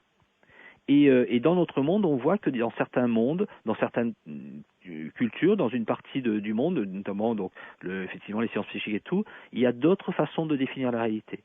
Et je pense qu'on aura énormément à gagner dans les années à venir à essayer d'avoir une attitude, non pas une attitude à Charpak, qui dit tout ça c'est de la superstition, il faut mettre les gens en prison en gros, ou leur interdire de parler. Ou les interner, oui. Mais justement une attitude compréhensive qui consiste à essayer de recenser les modes de gestion du réel, parce que je crois que le problème c'est d'arriver à vivre ensemble et pas d'arriver à savoir qui a raison sur les autres. Et je crois que c'est plutôt ça la leçon de Flammarion, je dirais.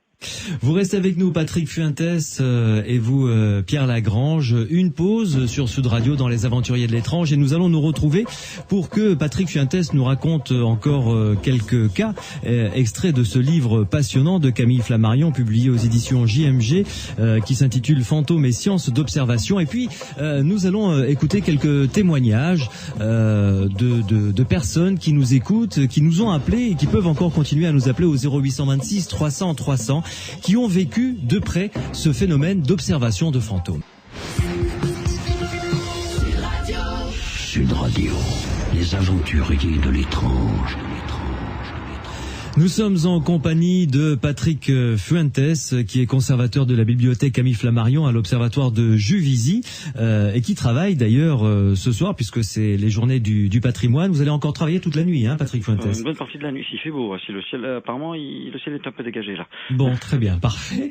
Et nous sommes en compagnie également de l'anthropologue et sociologue des sciences, Pierre Lagrange, qui est avec nous ce soir. Alors, j'espère qu'on va pouvoir recontacter assez rapidement deux personnes qui ont des témoignages à nous apporter d'observations de fantômes que Camille Flammarion n'aurait pas renié, j'imagine.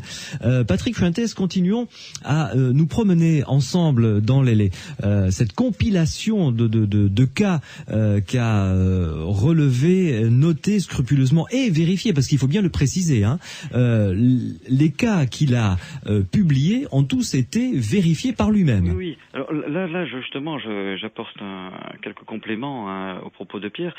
C'est que Flammarion, à vrai dire, il est astronome. Hein. Donc, que fait un astronome la nuit? Il observe les étoiles, il note leur position, il observe les planètes, il dessine leur surface. Oui. Et il fait ça toutes les nuits. Autrement dit, il cumule les informations. Et au bout d'un certain temps, on procède à ce qu'on appelle une réduction des observations, c'est-à-dire qu'on les résume et on essaie d'en tirer des conclusions et des lois. Et Flammarion, avec tous ces cas, ben c'est exactement ce qu'il fait. Il cumule les cas. Oui. C'est vraiment une accumulation de cas. Et deuxièmement, bon, on a souvent dit, oui, ce genre de personnages, ce sont des naïfs, on leur fait croire n'importe quoi. Là aussi, c'est vraiment faux, hein, parce que quand on regarde avec quelle rigueur il pratiquait ces séances de table tournante, c'est absolument effrayant. En plus de ça, donc, ce serait insulter beaucoup de gens, parce qu'il a fait ça avec Édouard Branly, Pierre Curie, Charles Richer, etc. Prix Nobel, je veux dire, il a fait ça avec des grands personnages. Alors, tous ces grands personnages seraient-ils aussi des naïfs, quoi? Alors, c'est un peu inquiétant. Hein, parce que si un naïf qui invente qui travaille sur la radioactivité, c'est un peu gênant.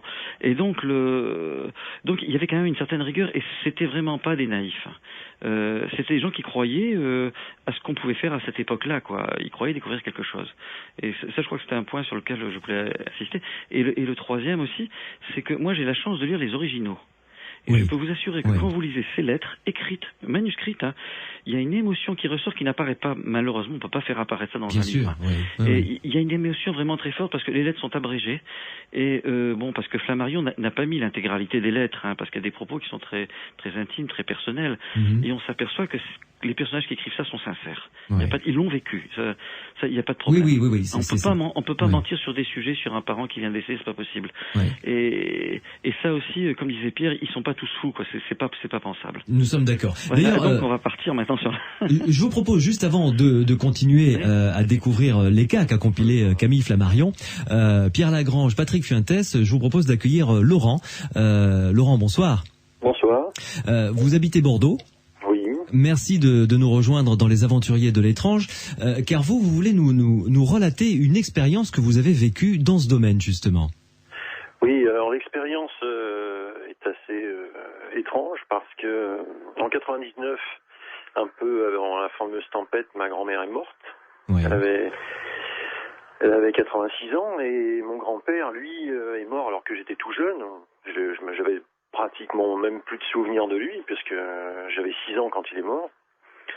Et un an après, durant l'année 2000, j'ai déclaré un diabète, j'ai fait un début de dépression, j'étais assez atteint. J'ai pris un sacré coup dans la tête. Et c'était assez dur à vivre. Mais ça va, j'ai remonté la pente. Lentement, et vers la fin de l'année 2000, alors que je me posais un tas de questions en fait sur parce que ça a déclenché beaucoup de choses au niveau de ma vie personnelle. J'imagine, Mon changement de travail, machin, enfin bref. Parce que je travaillais de nuit, donc par exemple pour le diabète, je ne pouvais plus travailler de nuit, c'était impossible. À cause des horaires de repas. Et tout un tas de choses sont mises en place qui faisaient que je me demandais vraiment ce que j'allais devenir à l'époque. Et un an après, pratiquement, le décès de ma grand-mère, un matin, j'ai fait une sorte de rêve éveillé. Comme un rêve éveillé, mais en fait, elle était là, elle était au pied du lit. C'est-à-dire que vous ne dormiez pas, mais vous n'étiez pas réveillé non plus dans cette espèce d'état demi-comateux, quoi. Voilà, un espèce d'état de conscience. Oui, entre les deux, quoi, vraiment, ce qu'on appelle. Voilà. Ouais. Et à ce moment-là, elle est apparue au pied de mon lit, avec à côté d'elle un homme. Au début, j'ai pas capté qui c'était. Mais vous l'avez bien vu, ce couple, quoi. Moi, je l'ai vu parfaitement. Mais alors, en couleur et en comme si j'avais quelqu'un, les deux personnes devant moi. D'accord. Et à ce moment-là, en plus, il commençait à faire jour dehors, donc il n'y avait pas de problème, hein, il y avait bien. Et à ce moment-là, elle s'est tournée vers moi. Et ce qui était très étrange, c'est que moi, je l'ai connue à 86 ans. Quand je l'ai vue, elle paraissait être beaucoup plus jeune. Oui. Et était accompagnée donc à côté d'elle d'un homme qui paraissait jeune aussi, enfin disons une trentaine d'années, quoi. Pas plus. Ah oui, carrément, d'accord, beaucoup plus jeune, d'accord. Elle avait plus que rajeuni, quoi. Elle avait pas du tout l'air, elle n'avait plus du tout l'aspect qu'elle avait au moment de sa mort, quoi. Oui. Je l'ai vu à ce moment-là, donc ça n'avait rien à voir. D'accord. Et elle m'a dit, ne t'inquiète pas, de toute façon, tout va aller bien maintenant. Et je dois avouer que depuis, tout un ensemble d'événements ont fait que j'ai, effectivement remonté la pente. J'ai fait des coupes sombres dans ma vie par rapport à des gens qui m'attiraient pas mal de problèmes. Oui. Et des choses se sont mises en place. Mais ce qui est très étrange, c'est qu'après, quand je suis tombé sur des photos que ma mère avait, que moi je possédais pas parce que j'ai pas de photos pratiquement, je suis tombé sur les photos de mon grand-père, de mon grand-père, et je me suis rendu compte qu'en fait l'homme qui était à côté d'elle à ce moment-là, c'était lui. Et ils me souriaient tous les deux, et je me suis dit, tiens, voilà, quoi, c'était eux, quoi. Un peu comme s'ils étaient venus me prévenir que ça y est, là, vous sortiez du tunnel, et que, à partir de maintenant, il allait faire jour, quoi. Voilà. C'était un peu ça, quoi. Mais, là, d'abord, vous étiez seul au moment de cette apparition? Oui, j'étais seul, oui. Et alors, la voix, vous l'avez distinctement entendue? Je veux dire, elle vous a parlé comme je vous parle maintenant? Ah oui, c'était distinct. Et j'avais vraiment l'impression que c'était quelqu'un, c'était là, quoi. Oui, qui était au pied du lit, quoi. Le couple était au pied du lit, vraiment. Ouais. Voilà. Mais ils étaient habillés normalement, je veux dire, enfin, si... Ah oui. Comme on s'habille pour leur vie, je veux dire... de manière tout à fait banale, quoi. Ça avait rien de... ça surprend quand même, je vous dirais. Hein. Ah bah oui. Quand on est chez soi, ça fait bizarre. Mais voilà, quoi. Qu'est-ce que vous avez ressenti à ce moment-là? Une frayeur, une espèce de... vous n'avez pas eu peur? Ça s'est passé comment? Parce que j'imagine... disons que j'ai appris à contrôler ma peur, parce que pendant 6 ans... après avoir fait des études, j'étais obligé de bosser. J'ai bossé de nuit. J'étais dans un travail de plus d'agent de sécurité que de veilleur, d'ailleurs. Donc je faisais un boulot qui était assez hard, même très hard. Et la peur, c'est quelque chose que j'ai appris à maîtriser. D'accord. Okay. Donc quand vous avez des gens qui vous menacent de mort ou autre, vous craquez pas. Moi, pour vous donner un ordre d'idée, moi j'ai tenu 6 ans à ce poste. D'accord. Le gars qui m'a remplacé, il a tenu 6 mois. D'accord. Mais la voix que vous avez entendue, c'était vraiment la voix de votre grand-mère? Ah oui, c'était bien elle, sans conteste. Extraordinaire. Sans conteste. Oui. Et alors, quelque temps après, vous avez vu les photos donc de vos grands-parents? Oui. Et là, moi, j'avais des photos de ma grand-mère. Oui. Même un peu plus jeune, mais j'avais pas de photos de mon grand-père. Et en retournant chez mes parents, donc suite au fait que ma grand-mère était morte, tout a été déménagé, tout a été chamboulé. Oui. Et un peu de temps après que j'ai fait j'ai eu cette espèce de vision de ma grand-mère et de mon grand-père, je suis tombé sur une photo de mon grand-père plus jeune. Et là j'ai tilté par contre. Là c'était lui. Oui, effectivement, c'était lui. Extraordinaire. Là j'ai fait le recoupement. Mais au départ, j'avais pas du tout pris conscience que c'était lui comme ça, de but en blanc, quoi. Oui, tout à fait. Quoi. Oui. C'est venu après, quoi. Et oui, parce qu'il est mort, vous aviez 6 ans, et donc vous ne souveniez absolument plus de son visage. Ah non, puis ma grand-mère avait une photo de lui chez elle, dans un cadre, c'est tout ce qu'elle mettait, la seule photo d'ailleurs qu'elle affichait, et sur cette photo-là, il avait l'âge, et l'aspect visuel tel que moi j'aurais pu le voir à l'âge de 6 ans, quoi. C'est-à-dire âgé, déjà bien fatigué, il est mort d'un cancer, il était très très marqué. Oui. Donc pas du tout le visage. Le jeune homme de 30 ans que vous avez vu, quoi. Ouais, 30 ans, 35, je sais pas, mais jeune, quoi. Ça n'avait rien à voir avec quelqu'un d'âgé. Bon, en tout cas, ils vous ont annoncé une bonne nouvelle. Ouais. Ça a mis du temps, mais c'est vrai que les choses petit à petit j'ai repris du poil de la bête et j'ai jamais. C'est peut-être grâce à ça d'ailleurs que malgré les difficultés, j'ai toujours tenu le choc. Ouais, parce que j'en ai vu de très dur, et j'ai jamais craqué, quoi. J'ai jamais psychologiquement. J'ai eu une compagne par exemple qui a déclaré une bipolarité, ce qui est très très très très difficile à vivre. Quand on vit avec quelqu'un qui est comme ça, c'est tous les jours. Oui. C'est des hauts, des bas, c'est des barres en pleine tête, constamment. On avait été voir des petits couples et tout ça. Les petits couples me gardaient 2 séances. Ils me disaient, bon, écoutez, vous pouvez vous en sortir tout seul. C'est vraiment ce qui me sortait, quoi. Et effectivement, à chaque fois que j'ai eu un problème, j'ai toujours eu la force. Mais c'est lié à ça. Cette force, ça vient de là. Elle vient de ce que j'ai vu ce jour-là. Ouais. En tout cas, Laurent, merci pour ce très joli témoignage. Un témoignage qu'aurait pu recueillir Camille Flammarion, Patrick Fuentes. Ah oui, tout à fait. Hein. Ça c'est un cas extraordinaire et typique parce qu'on s'aperçoit que c'est pas une hallucination, puisque déjà il y a la grand-mère qui parle, et puis ensuite on vérifie un élément qui n'était pas connu de la personne. C'est cette photo-là qui réapparaît après, ce personnage qui est à côté, et justement Flammarion a réuni beaucoup de ce genre de témoignages, parce qu'ils sont vraiment caractéristiques et assez extraordinaires. Et il y a un autre point commun aussi par rapport au témoignage de Flammarion, c'est que les lecteurs qui liront justement cet ouvrage s'apercevront que les gens qui aperçoivent des fantômes n'ont pas peur. Bizarrement, dans pratiquement tous les récits, on accueille le fantôme. On le reçoit, le fantôme est là, parfois même il s'en va tout doucement. Il y en a même qui ouvrent la porte pour s'en aller d'ailleurs, ce qui est assez curieux. Et on n'a pas peur, parce que souvent dans les films, les fantômes sont présentés de façon... Oui, ils sont assez effrayants. Et apparemment non, moi j'en ai jamais vu évidemment. Hein. Enfin, j'attends celui de Flammarion dans la bibliothèque depuis longtemps, mais j'ai jamais vu depuis 23 ans ici. Oui, ce sera un joli cadeau qu'il pourrait faire d'ailleurs. Pour l'instant, il est pas revenu. D'ailleurs, Flammarion le dit lui-même, parce qu'à l'époque, il y avait un jeu qui consistait, quand une personne commence à vieillir, à lui dire, le jour où tu disparaîtras, tu viendras me rendre visite après. Et Flammarion dit que lui-même l'a fait 17 fois et qu'il n'a jamais eu aucune réponse sur 17 fois. Il n'y a jamais aucun de ses amis qui est venu lui rendre visite après. Bref. Et donc pour ce cas-là, là aussi, et votre auditeur là souligne un cas important, c'est aussi le fait que les fantômes apparaissent habillés. Alors ça qui a toujours été très étonnant dans les ouvrages de Flammarion, c'est que c'est l'aspect des fantômes eux-mêmes. Oui. C'est-à-dire que ils pourraient apparaître tels qu'ils sont dans leur cercueil ou autre, non. Non, pas du tout. Ils apparaissent tels qu'ils sont dans la vie. Oui. Et là plus jeune, évidemment. Et là plus jeune, en plus. Ouais.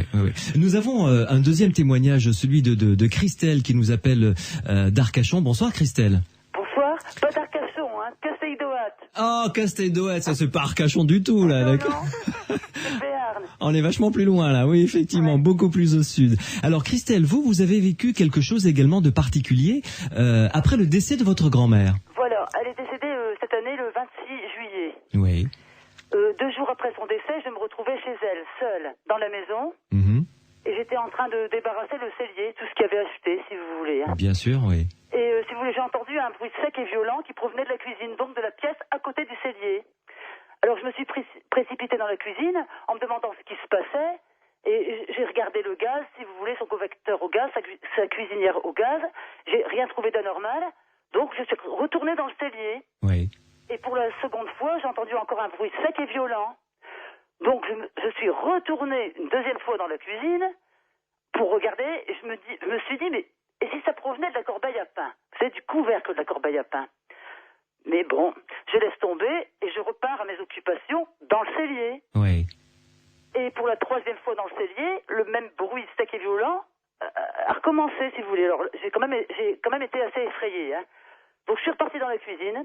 Je me suis dirigée vers la huche à pain. Et parce que j'étais persuadée que ce bruit sec et violent provenait de là. Oui, donc, c'était le couvercle de la huche à pain qu'on rabat violemment, quoi. Voilà. D'accord. Voilà. Alors moi, à mon tour, cette fois, j'ai fait la même chose que ma grand-mère. Et j'ai dit, elle est invisible, évidemment. Mémère, je sais que c'est toi. Et je te pardonne comme je pardonne à moi-même. Parce que, si vous voulez, je n'étais plus en bon terme avec ma grand-mère depuis quelques années. D'accord. Et quand je lui ai dit ça... j'étais sûre de sa présence, un peu, puisque de toute façon c'est ces 3 coups secs et violents sur l'intervalle de 2 minutes, ils ne sont pas produits comme ça. Hein. Et quand je lui ai dit ça à ma grand-mère, je sais que c'est toi ma mère et je te pardonne comme je pardonne à moi-même, la maison a retrouvé son calme. Oui. Après, quand je suis revenue dans les Pyrénées-Atlantiques, je sentais la présence de ma grand-mère chez moi. Hein. Parce que l'homme, finalement, n'a pas de distance. Enfin, ça, on ne sait pas. Oui. C'est ce que vous avez ressenti, en tout cas. Oui. Et je sentais ma Oui. Bon. Enfin, il y a eu tellement de manifestations paranormales dans ma vie que je sens même des morts. Ça m'est déjà arrivé, j'ai prédit des morts, enfin, bon. Oui. Je passe.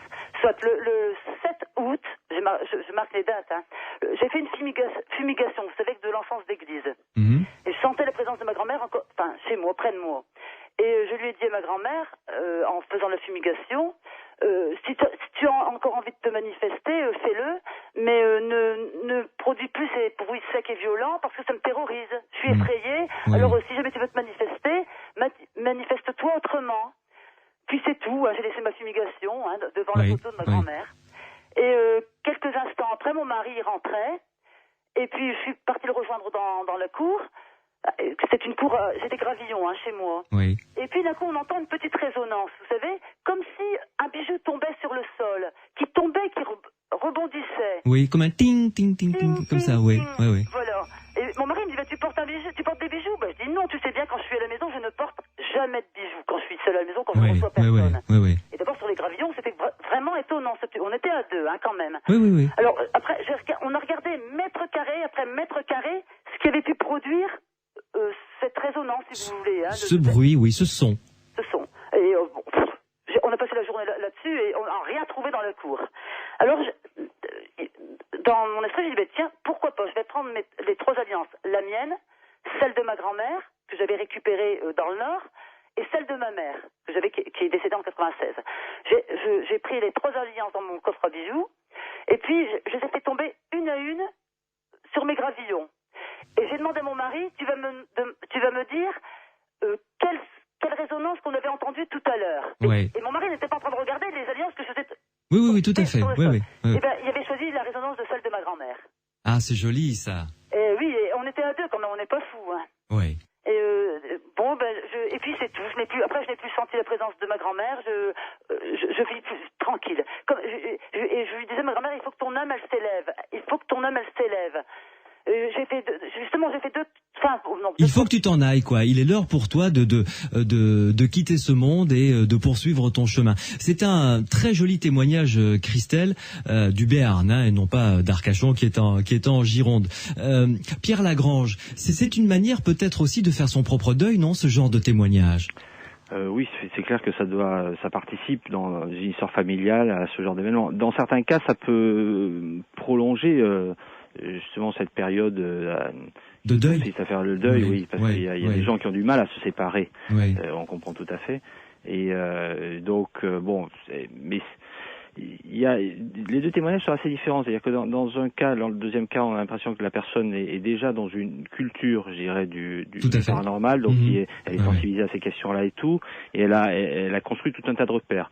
Le premier témoin, par contre, on a l'impression que c'est plus quelque chose qui a surgi dans son univers alors qu'il n'était pas vraiment demandeur. Ah non, Laurent, lui, il l'a vécu comme ça, brut de décoffrage. Voilà, ça c'est le cas de beaucoup de gens. Il y a vraiment, c'est vrai qu'aujourd'hui, on est plus, on va dire, dans les histoires de télépathie ou de soucoupe volante que de vision de mort. On a l'impression que c'est un peu passé de mode. On associe ça souvent au siècle passé. Mais c'est vrai que dans d'autres cultures, c'est encore très vivant. Il y a il faut savoir que Allan Kardec, si chez nous on l'a un peu oublié, les gens qui visitent sa tombe, c'est beaucoup de Brésiliens, et au Brésil, c'est extrêmement important. Le spiritisme est encore très présent. Donc c'est une des grandes religions brésiliennes. On en parlera d'ailleurs, j'en profite, je saisis la perche, Pierre Lagrange, on en parlera demain soir, puisque l'émission est consacrée aux artistes médiumniques, c'est-à-dire aux médiums qui sont artistes, qui produisent des œuvres d'art. Disent-ils en étant en contact avec des esprits?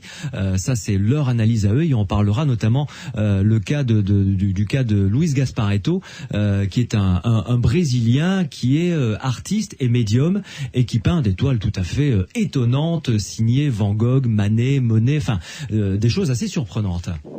Que vous connaissez, j'imagine. Moi, pas très bien, mais c'est à l'Institut métapsychique, j'ai pu voir de nombreux artistes psychiques dans le domaine de l'art brut aussi, il y en a beaucoup. C'est ça. Et certains ont produit des œuvres qui sont très cotées dans les musées. Oui, assez étonnantes. On parlera également d'Augustin Le Sage. Alors Le Sage, bien sûr, il y avait des tableaux à l'Institut métapsychique, j'ai longtemps vu. Oui, tout à fait. Patrick Fuentes, que pensez-vous de ce témoignage de Christelle? Alors, bon, là, le fantôme est ressenti. Hein. Oui, complètement, il n'est pas vu. Là, on est d'accord. Il n'est pas vu, c'est encore un autre type de cas. Mais par contre, pour continuer justement notre analyse des fantômes, il est vu après le décès. Il est vu un certain temps après le décès. Et ça a été un des cas encore recensés par Flammarion. C'est les fantômes vus après le décès, alors peu de temps, et même parfois très longtemps après le décès. Alors apparemment, il y a des fantômes qui restent, hein, et donc ces fantômes viennent retrouver leurs parents. Même parfois quand c'est un délai assez court, quoi, de quelques jours, c'est toujours pour annoncer leur mort. Il faut pas oublier qu'on est dans une époque où il n'y a pas le téléphone, hein, il n'y a pas le télégraphe. Il y a le télégraphe, mais disons quand on est loin, c'est très exceptionnel, c'est pas très fonctionnel. Hein. Je veux dire, les nouvelles avancent très très lentement, hein, et c'est souvent le fantôme lui-même qui vient annoncer son décès une semaine après, quoi. Et le parent l'apprend plus tard, quoi. C'est ça qui est assez étonnant. Hein. Alors racontez-nous quelques cas de fantômes qu'a compilé donc Camille Flammarion, mais cette fois-ci qui sont apparus peu de temps après leur décès, et après il a compilé aussi également, ça c'est presque le dernier chapitre, hein, parce qu'après il y a les cas de fantômes douteux qu'il a compilé également pour de manière honnêteté intellectuelle, quoi. Pour l'honnêteté intellectuelle, il en a également répertorié, mais des cas de fantômes apparus peu de temps après leur décès et longtemps après leur décès. Oui, alors par exemple, je peux citer un cas qui est dans le livre et qui est très court, hein, ça donnera comme ça une idée, hein, qui se passe à Bordeaux d'ailleurs. Hein. J'avais 19 ans lorsque je perdis une sœur adorée qui en avait 17. Une nuit, 5 jours après sa mort, je fus réveillé par une commotion très vive. Je m'assis sur mon lit et je vis ma sœur dans une ombre lumineuse. Elle mit un doigt sur sa bouche. Chut, fit-elle, ne dis rien, je suis mourante, console ma mère. Adieu ma sœur, je ne puis rester. J'ai 70 ans aujourd'hui, l'impression est aussi forte en écrivant ces lignes que si la chose s'était passée hier. Rêve ou vision, moi je crois à la réalité. Vous voyez, c'est le genre de témoignage que l'on trouve. Bon, je l'ai pris très court parce que le problème des témoignages de Flammarion, c'est qu'il est très précis. Et les témoignages font parfois plusieurs pages. C'est-à-dire qu'il donne tous les détails. Alors, là aussi, c'est une preuve, disons, de sérieux, quoi, de ces témoignages. C'est pas des raccourcis, quoi. Oui, complètement. Ça, nous sommes d'accord. Oui. Patrick Fuentes, Pierre Lagrange, vous restez avec nous. Notre dernière étape, ce sera dans quelques instants pour continuer à parler de ce livre, Camille Flammarion, Fantômes et sciences d'observation. Et puis retourner sur Mars avec ce guide touristique qui a été publié par EDP et Sciences et écrit par Pierre Lagrange, mon invité ce soir, coécrit également avec Hélène Huguet. Vous savez que vous pouvez nous joindre, SMS, vous tapez Sud sur votre portable, vous laissez un espace, vous rédigez votre question, votre réaction et vous envoyez le tout au 71 200 dans les Aventuriers de l'étrange. Et ensuite, notre troisième et dernier invité, ce sera Jean-Michel Grand-Cyr, justement l'éditeur de ce livre de Camille Flammarion. On parlera d'une manière plus générale de sa maison d'édition.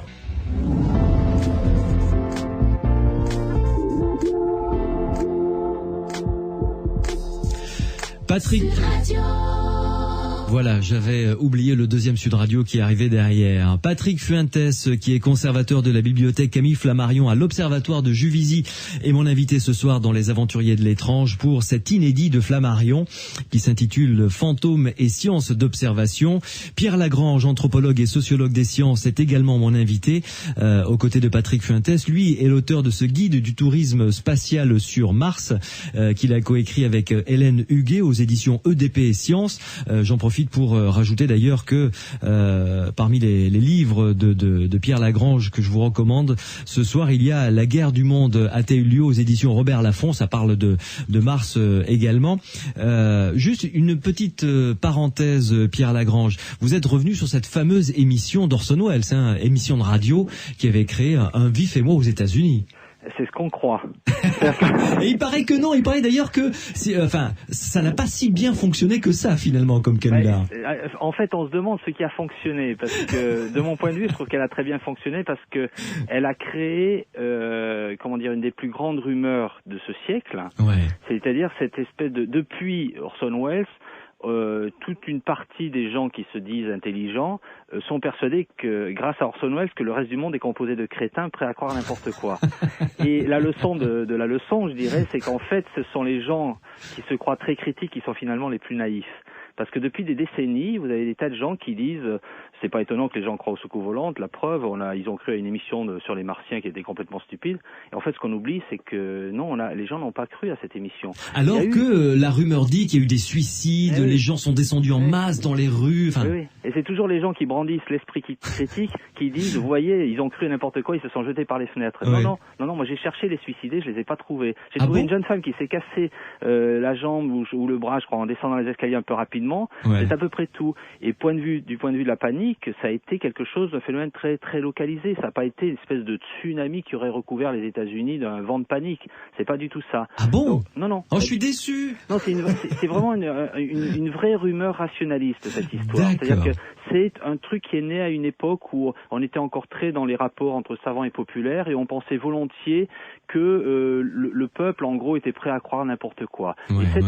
Cette histoire a été l'occasion du renforcement de cette croyance et pendant des décennies, on l'a brandi et notamment à l'époque après les soucoupes sont arrivés, il y a eu plein de gens qui ont fait des diagnostics très alarmistes en disant, vous voyez, si on favorise l'intérêt pour les soucoupes volantes, ça va donner un truc comme Orson Welles. Ben, on attend toujours, quoi. Bon, mais... Je suis désolé. Non, mais Orson Welles ne descend pas dans mon estime pour autant. Ah non, mais au contraire, je dirais. C'était un grand bonhomme, vraiment. Un grand monsieur. Patrick Fuentes, je reviens vers vous. Un dernier cas, peut-être, pour le dernier chapitre des fantômes qui sont apparus, mais alors très longtemps après leur décès. Oui, alors là, on a des fantômes qui sont apparus quasiment, pratiquement 15 ans, 20 ans, et même des siècles après. Hein. Bon, il cite le cas à la fin du 19e siècle, quand ça se passe en Italie, à Ferrare, je crois, on démolit une chapelle, et puis il y a le fantôme de Dante qui apparaît pour dire attention, je suis là. Alors on fait attention, les démolisseurs arrêtent leurs travaux, on regarde et puis on trouve effectivement les ossements de l'auteur, quoi, de cet auteur célèbre. Ah bon? Dont on ignorait qu'ils étaient là. Non, on ignorait tout à fait parce qu'on l'avait caché à l'époque, 500 ans on l'avait caché, quoi, à cet endroit, et les moines avaient gardé le secret. Et bon, et puis depuis, c'était resté comme ça. Et c'est une nuit, c'est un gardien de nuit qui a vu le fantôme apparaître devant lui, en lui disant non, arrêtez vos démolitions, je suis là, quoi. De Dante, s'il vous plaît. Enfin, c'est pas n'importe qui, quand même. Ça fait aussi la une des journaux italiens, et français d'ailleurs. Alors vous voyez qu'on peut réapparaître très très longtemps après. Oui. Alors j'ai un SMS qui vient d'arriver qui dit ceci: bonsoir messieurs, je suis Gabriel, auditeur de Toulouse. En Afrique, on parle souvent de voyages mystiques au cours duquel un individu effectue un déplacement plus ou moins long alors que son corps est immobile et qu'il apparaît à d'autres ainsi. Peut-on parler dans ce cas de fantôme de vivant? Exactement. Je pense que ça rentre tout à fait dans le cadre. Hein. Ah oui, c'est tout à fait ça. Hein. Disons que c'est le deuxième corps, enfin, ce qu'on peut appeler ça corps fluidique, astral. Oui. On peut lui donner toutes les définitions, périsprit chez les spirites, par exemple. Hein. C'est ce corps qui voyage en quelque sorte et qui peut aller très très loin. Bon, alors là, les théories disent qu'il peut se déplacer instantanément. Certains font appel à la quatrième dimension, si on veut. Il y a de très nombreuses théories là-dessus, mais le fait est reconnu. On appelle ça parfois aussi de la bilocation, hein, puisque le Padre Pio, par exemple, pouvait apparaître à deux endroits tout à fait différemment, hein, je veux dire, d'un bout à l'autre de l'Italie, hein, avec des témoins qui le voyaient, qui pouvaient le toucher, et donc on est tout à fait dans le cas de fantômes de vivants. Oui, on complètement. confirme un peu la théorie de Flammarion. Oui, tout à fait. Pierre Lagrange. Ce genre de témoignages, là je me retourne vers l'anthropologue, le sociologue, sont quand même intéressants. Comme vous le disiez tout à l'heure, on ne peut pas prendre tous les gens qui ont vécu ça pour des barjots complets. Non, puis ça témoigne d'une évolution du rapport à la mort aussi. Les historiens, il y a quelques décennies, comme Philippe Ariès, sont beaucoup intéressés à l'histoire de la mort. Et c'est vrai qu'on est dans une civilisation scientifique, rationaliste, qui a pendant longtemps, maintenant on redécouvre un peu, mais c'est encore assez timide, on a longtemps évacué la mort. Dans les autres civilisations, le mort fait partie de la famille. On voit à Madagascar comment on va retourner les morts régulièrement et tout. C'est vrai, on ouvre les tombes pour retourner les morts, c'est vrai. Dans beaucoup de civilisations, le mort est présent sous tout un tas de formes. Et ce qui est tout à fait intéressant, c'est qu'effectivement, dans notre civilisation, on a eu, à partir de l'émergence et de la place qu'ont pris les sciences et les techniques dans notre monde, une tendance à rejeter les morts, à les mettre dans des endroits particuliers et à certes les visiter. On a inventé tout un tas de rituels, mais en fait, quand même peu à peu, on a une espèce de rapport très ambigu à la mort et très très malaisé. Et ce qui est tout à fait intéressant, c'est que finalement, les morts se sont pas laissés faire, quoi. Quelque part, ils ont. C'est pas aussi simple que ça. Je veux dire, on décide pas ce qu'on veut tout seul. Donc, c'est tout à fait intéressant de voir comment, dans l'histoire des civilisations, c'est plus compliqué qu'un simple problème de mentalité. On se rend compte que il y a des choses qui s'imposent. Alors, il s'agit pas de dire au premier degré que c'est tout simplement les morts qui reviennent ou des trucs comme ça, mais il s'agit de bien comprendre que, dans ces espèces de prises de décision collectives, il y a tout un tas de choses qui sont beaucoup plus subtiles que ce qu'on aurait pu croire. Et c'est vrai que donc la métapsychique, tout ça, le spiritisme, ont maintenu les morts, ne serait-ce qu'aux marges de la culture, mais quand même bien présents. Et du coup, ont entraîné toute une série de mouvements qui fait que depuis quelques décennies, avec Elisabeth Kubler-Ross, tout un tas de les études sur les NDE, en fait toutes ces choses-là, on a le phénomène de la mort qui est un peu à nouveau apprivoisé et on recommence à regarder ces choses-là différemment. Et donc on a bien l'impression qu'il y avait une espèce de dimension rejetée des civilisations, des cultures humaines, dont finalement on peut pas se débarrasser comme ça. Les morts font partie de notre vie. De notre vie. Oui. Patrick Fuentes, pour conclure, avant d'écouter l'interview de Jean-Michel Grand-Cyr, vous avez permis la publication de ce livre de Camille Flammarion. Est-ce que vous ne pensez pas que vous allez vous faire haïr par les tenants d'une science officielle qui pensent peut-être que vous dépréciez l'image de ce grand scientifique ? Des rationalistes, il y en a toujours. Hein. Ça, on peut pas les éviter. Mais je crois que ces rationalistes ne sont pas des historiens. Et ils oublient qu'un personnage est entier. C'est-à-dire que Flammarion vivait dans son époque, et dans son époque, ces phénomènes étaient des phénomènes scientifiques. C'est une question de temporalité. Bon, maintenant, ça a disparu de nos recherches, mais à cette époque-là, comme disait Pierre, ça faisait partie intégrante des recherches des hommes, des scientifiques, quoi. Donc, on ne peut pas diviser un personnage en deux. Flammarion, c'est un Flammarion qui faisait des recherches en astronomie. C'est un personnage qui écrivait aussi donc dans les journaux scientifiques. C'est un personnage qui faisait tourner les tables, qui a fait tourner les tables, qui ne s'en est jamais caché. Sauf pendant la période où il a été obligé d'affirmer sa profession, mais après il ne s'en est jamais caché. Ce qui lui a attiré aussi les foudres parfois d'autres scientifiques. Il faut voir que son principal ami, le comte de Rochas, qui était administrateur de l'école polytechnique et qui comme lui faisait ce genre de recherche, s'est fait virer de son poste. Ça veut dire on l'a renvoyé carrément parce que on pouvait pas accepter qu'un administrateur d'école polytechnique fasse des recherches sur l'âme, sur l'extériorisation de la motricité, il y avait quand même, mais c'était dans l'époque. Je crois on peut pas couper un personnage en deux. Alors c'est vrai que à sa mort, on a complètement oublié sa partie, tous ces travaux qu'il avait fait sur les forces naturelles inconnues. Il tenait beaucoup à ce terme-là. Mais maintenant on le redécouvre parce que la Société astronomique de France, qui est détentrice du manuscrit, m'a permis de le rééditer. Donc c'est bien après un conseil d'administration. Donc c'est bien la plus belle preuve que peut-être que les esprits s'éclaircissent. C'est pas mal. On restera là-dessus. On restera là-dessus comme conclusion. Merci beaucoup Patrick Fuentes. Merci. Et je vous laisse repartir dans votre observatoire de Juvisy où la foule vous attend jusqu'à tard ce soir. On va continuer à observer les petites étoiles. Merci en tout cas pour avoir permis à ce manuscrit de voir le jour. Je rappelle le titre donc de ce manuscrit inédit de Camille Flammarion. Ça s'appelle Fantômes et sciences d'observation. C'est aux éditions JMG. Merci Patrick Fuentes et puis bonne continuation et bonne fin de nuit. Merci. Pierre Lagrange, merci de nous avoir accompagnés une fois de plus. Merci pour l'invitation. Dans Les Aventuriers de l'étrange, c'était vraiment avec grand plaisir. Donc, je rappelle le titre de ce livre, si on a envie de faire du tourisme sur Mars, je trouve ça absolument succulent.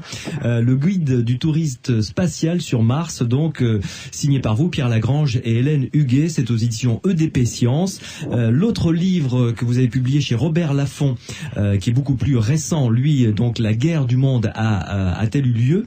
Et j'ai oublié le titre parce que vous l'avez cité en début d'émission. Votre plus récent livre, c'est?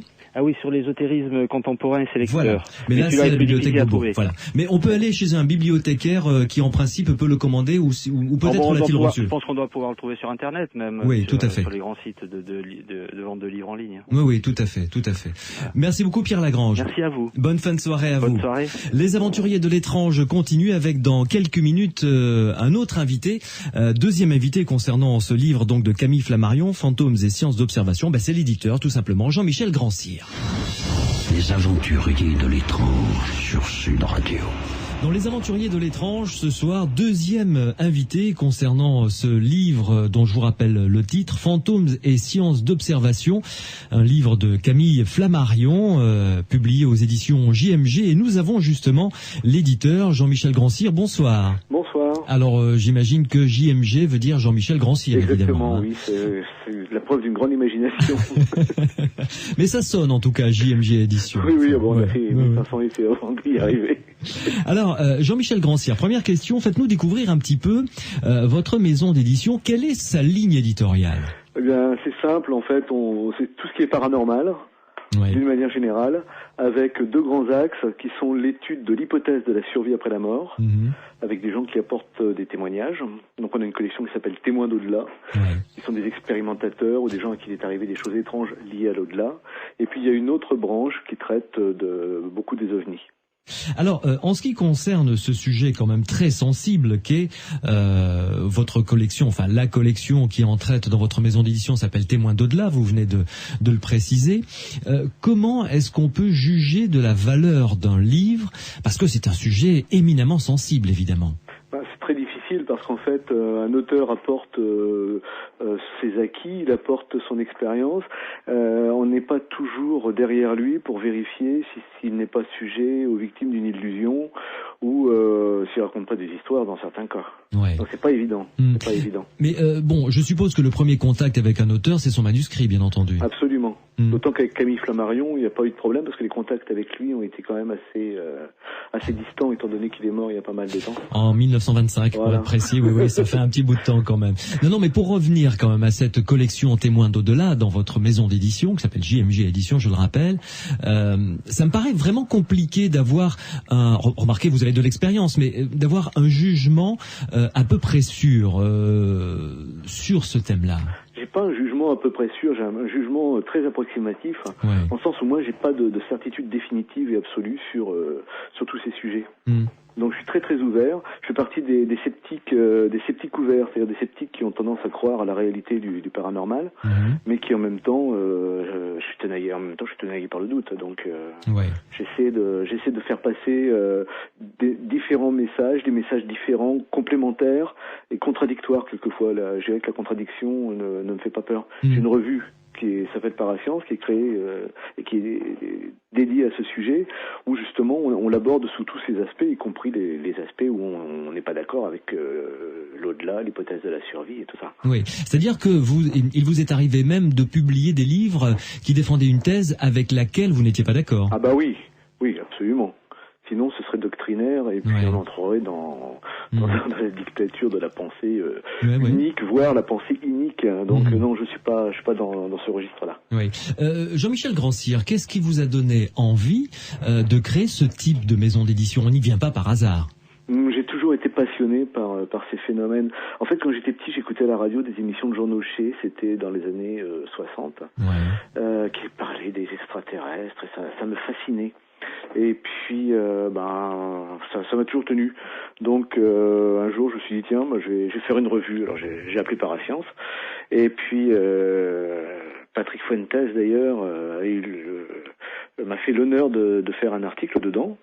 pour le premier numéro de la revue. Ouais. Il va peut-être me faire l'honneur de faire le second article qu'il m'avait promis pour le numéro 2 d'ailleurs. Ça c'est un petit clin d'œil que je lui fais parce que ça remonte à plusieurs années ça alors. Ça remonte à il y a plus de 15 ans. Si j'ai bien compris, d'accord, c'est bien ce qui me semblait.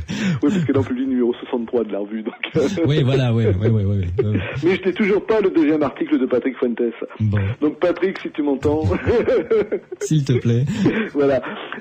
Donc je me suis dit je vais faire une revue. Alors cette revue, elle était consacrée au paranormal en essayant de faire quelque chose de sérieux, quoique pour un premier numéro c'est toujours difficile de trouver les sujets, les thèmes et puis les rédacteurs. Et puis j'ai vendu à quelques copains forcément, à la famille, et puis pas d'abonnés. Et en fait je m'intéressais beaucoup déjà à tous les sujets qui traitent de la survie après la mort. Ouais. Et François Brune est passé à la télévision, une émission de Chavannes qui s'appelle Mon Mardi. Oui, puis je lui ai téléphoné pour lui proposer une interview. Puis de fil en aiguille, on est devenus amis. Il m'a passé une partie de son fichier, ou son fichier complet. Il m'a mis en relation avec des gens, et puis la revue s'est d'elle-même orientée vers les phénomènes de transcommunication. Donc c'est comme ça que tout a commencé. Oui. Et la revue a donné naissance ensuite à des hors-séries, qui sont devenus des livres. Ouais. Je me suis dit pourquoi ne pas les mettre en librairie, ce que j'ai fait, et puis voilà, petit à petit, ça a démarré comme ça. Et c'est devenu une maison d'édition. C'est devenu une maison d'édition. Mais dites-moi, Jean-Michel Grandcir, quand même, à titre personnel, vous avez dû être confronté peut-être une fois ou l'autre à l'au-delà. Je veux dire, un proche.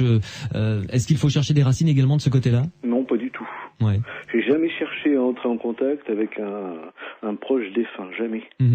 Déjà parce que je trouve ça très malsain. Ouais. Je pense qu'il faut laisser les morts avec les morts, les vivants avec les vivants, qu'il est important pour les vivants de faire leur deuil. Je crois que c'est plus l'objet d'une recherche que l'objet d'une croyance. Ouais. Et quand les gens me disent c'est sûr, c'est ça, je dis non, c'est pas sûr, c'est pas ça, on sait pas. Il y a un faisceau de présomption qui laisse imaginer et supposer qu'il y a une survie après la mort, mais il y a aussi des éléments qui sont là pour dire non, ça peut être autre chose, ça peut être la super perception extrasensorielle. Différentes théories se mettent l'une face à l'autre et puis ne demandent qu'à être évaluées. Le problème, c'est que la recherche actuellement sur le sujet est au degré zéro. Oui. Il n'y a pas de recherche. Il n'y a pas de recherche. Il y a quand même quelques scientifiques dans le monde entier qui essaient peut-être de chercher, non? Très paradoxalement, tant qu'on ne parle pas du mot mort, ça va. Par exemple, pour ce qu'on appelle communément les NDE, oui. EMI en français, expérience de mort imminente. EFM, pardon, expérience aux frontières de la mort. Là, oui, ça intéresse pas mal de médecins, de réanimateurs, parce qu'ils sont confrontés au phénomène avec des gens qui partent dans le coma, qui reviennent et qui racontent des choses. Oui. Donc là, il y a effectivement matière. Il y a eu un grand colloque, d'ailleurs, il y a quelques mois, sur le sujet, qui était très intéressant. Dès qu'on touche à la mort ou au contact avec les morts ou aux tentatives de contact avec les morts par la transcommunication, là il y a une fermeture que je comprends et puis qu'en même temps je déplore. C'est très ambivalent. Oui. C'est un sujet tabou qui touche tout le monde au plus profond de soi-même finalement. Alors ça touche tout le monde. Puis en même temps, ceux qui seraient appelés à s'y intéresser expérimentalement refusent de le faire par une espèce de pudibonderie, soit parce qu'ils ont peur de passer pour des farfelus, soit parce qu'ils veulent donner de la parapsychologie une image très très lisse, très polie, pour pouvoir avoir leur petite entrée dans, je dirais, à l'Académie des sciences, là où de toute manière on ne l'acceptera jamais. Jean-Michel Grandcir, vous êtes mon invité dans Les Aventuriers de l'étrange sur Sud Radio. Vous êtes directeur de la maison d'édition JMG Édition que vous avez créée et je vous ai demandé d'être parmi nous ce soir pour un livre qui vient d'être publié par vos soins, donc Fantômes et sciences d'observation, signé Camille Flammarion, mort en 1925. Racontez-nous, parce que je ne l'ai pas demandé à Patrick Fuentes qui nous a parlé très longuement de ce livre, mais l'historique de ce livre qui est proprement hallucinant, c'est digne d'un roman. Patrick s'occupe beaucoup de la bibliothèque de Camille Flammarion, il est toujours fourré. Puis un jour il me dit oh tu sais, j'ai retrouvé des papiers de Flammarion, il est en train de faire un bouquin, il n'a pas achevé. Je dis mais c'est génial, faut faire quelque chose. Oui, mais bon, faut que je cherche. Alors comme j'attends toujours le numéro 2 qu'il doit m'envoyer pour la revue, l'article. Ça a pris du temps, il a fallu le tanner le Patrick. Mais il me connaît bien, et puis moi, comme je suis très têtu, au bout de quelques années quand même, il a même réussi à retrouver les parties qui étaient encore manuscrites, parce que le texte avait déjà été composé pour une partie. Ouais. Il y a des chapitres entiers qui ont été écrits par Camille Flammarion et mis en forme. Ah bah oui, tout à fait, ils étaient mis en forme, et puis il y a des parties qui étaient encore sous la forme de vraiment manuscrites, c'est-à-dire écrits à la main, dans le style de Flammarion. Alors là, Patrick a fait un travail de romain, parce qu'il a décrypté tout ça, il a remis tout ça en forme. Alors là, je dois lui dire chapeau. Chapeau, bravo. Merci. Et quelle a été votre réaction? Parce que comme tous les éditeurs, vous avez suivi l'avancement de ce travail, vous avez été le premier, le premier lecteur privilégié. Oui. Bah moi, ce qui m'intéresse dans la façon de raisonner de Camille Flammarion, c'est qu'il n'est pas partisan. C'est-à-dire qu'il observe les phénomènes, il relate les phénomènes, et il n'hésite pas à les relater avec leurs contradictions. Comme par exemple la grande contradiction, pourquoi un fantôme apparaît-il habillé? C'est très très étrange qu'un fantôme apparaisse habillé. Vrai, bon, il parle de choses comme ça, il parle de choses qui sont complètement incohérentes, mais en même temps il ne les censure pas pour faire passer une idée globale qui pourrait faire avaler une idéologie derrière. Donc il parle de force naturelle inconnue, il essaye de ramener les choses à ça, sans pour autant accréditer une thèse plutôt qu'une autre. Oui, d'une manière très saine finalement. Voilà, c'est très sain, et c'est ce que j'aime dans ce genre de travail. Alors que souvent, moi, combien de fois des gens m'envoient des cassettes avec des enregistrements de voix où on entend des murmures, et puis ils ont entendu des discours à n'en plus finir, et alors qu'en fait il n'y a pas grand-chose. Ça arrive de temps en temps, pas toujours, mais ça arrive. Donc il faut quand même garder les pieds sur terre, et puis garder la raison bien chevillé au raisonnement, oui. Jean-Michel Grand-Cyr, de votre point de vue, puisque vous êtes quand même un observateur privilégié, un petit peu de l'histoire des sciences face au paranormal, on parle de Camille Flammarion. Bon, grand astronome français, grand scientifique français en règle générale.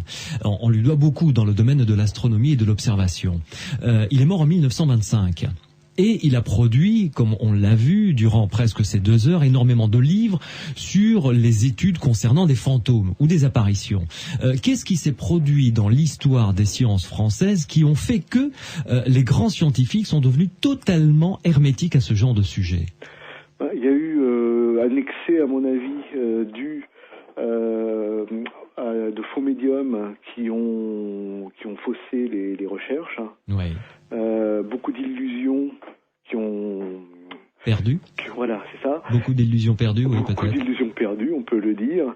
Et puis aussi la montée en puissance du scientisme, de la science toute puissante, avec une idéologie matérialiste très très forte et très enracinée, qui fait que peu à peu, et aussi la perte des phénomènes médiumniques majeurs qui étaient fréquents au début du 20e siècle, comme à la ceux fin produits du 19e, par au début du 19e. Eusapia Palladino, voilà, etc. par exemple, avec ces phénomènes de matérialisation qui ont quasiment disparu actuellement, et qui ont fait place à autre chose. Mais actuellement ils ont disparu. Donc ils ont été étudiés et ça a donné lieu à des débats. Aussi peut-être parce qu'à l'époque les gens n'hésitaient pas à débattre. Aujourd'hui on ne débat plus, on s'engueule, on s'insulte, on s'invective, on dit qu'on a raison, que les autres ont tort, et puis on ne confronte pas les idées. Donc il y a une perte progressive, peut-être due aussi parce que les mentalités ont bougé, je pense. Les mentalités ont bougé. Et puis on est peut-être aussi victime de la parapsychologie américaine qui a de très bons côtés, essayer de démontrer les phénomènes paranormaux par les statistiques. Oui, comme ce que fait Dean Radin, par exemple. Par exemple, mais on veut rationaliser l'irrationnel. Et en voulant rationaliser l'irrationnel, on perd complètement toute une partie de l'irrationnel. Parce que je ne suis pas sûr que l'irrationnel puisse être rationalisé complètement. Et ça, c'est autant valable pour ceux qui croient en la survie, qui veulent faire un au-delà banalisé, bien propre, bien clean, en fonction de leurs croyances, que ceux qui veulent surtout pas en entendre parler, parce que là, on sort du cadre du cerveau qui produit des phénomènes un peu bizarres. Oui. Vous voyez, je renvoie dos à dos les deux. Jean-Michel Grand-Cyr, vous parliez de on ne peut pas rationaliser l'irrationnel, c'est-à-dire qu'on ne peut pas le quantifier avec des centimètres, des millimètres, des poids, des grammes, des kilogrammes, ou tout ce que l'on sait comme mesure. Donc, quelles seraient les différentes échelles à utiliser ? C'est très compliqué. Bonne question. Oui, c'est une excellente question que je vous remercie d'avoir posée. Revenez dans 2 heures, voilà, je vais peut-être... écoutez, merci, très bien. Je suis pas un homme politique, alors je vais pas pouvoir vous noyer dans la langue de bois. Oui.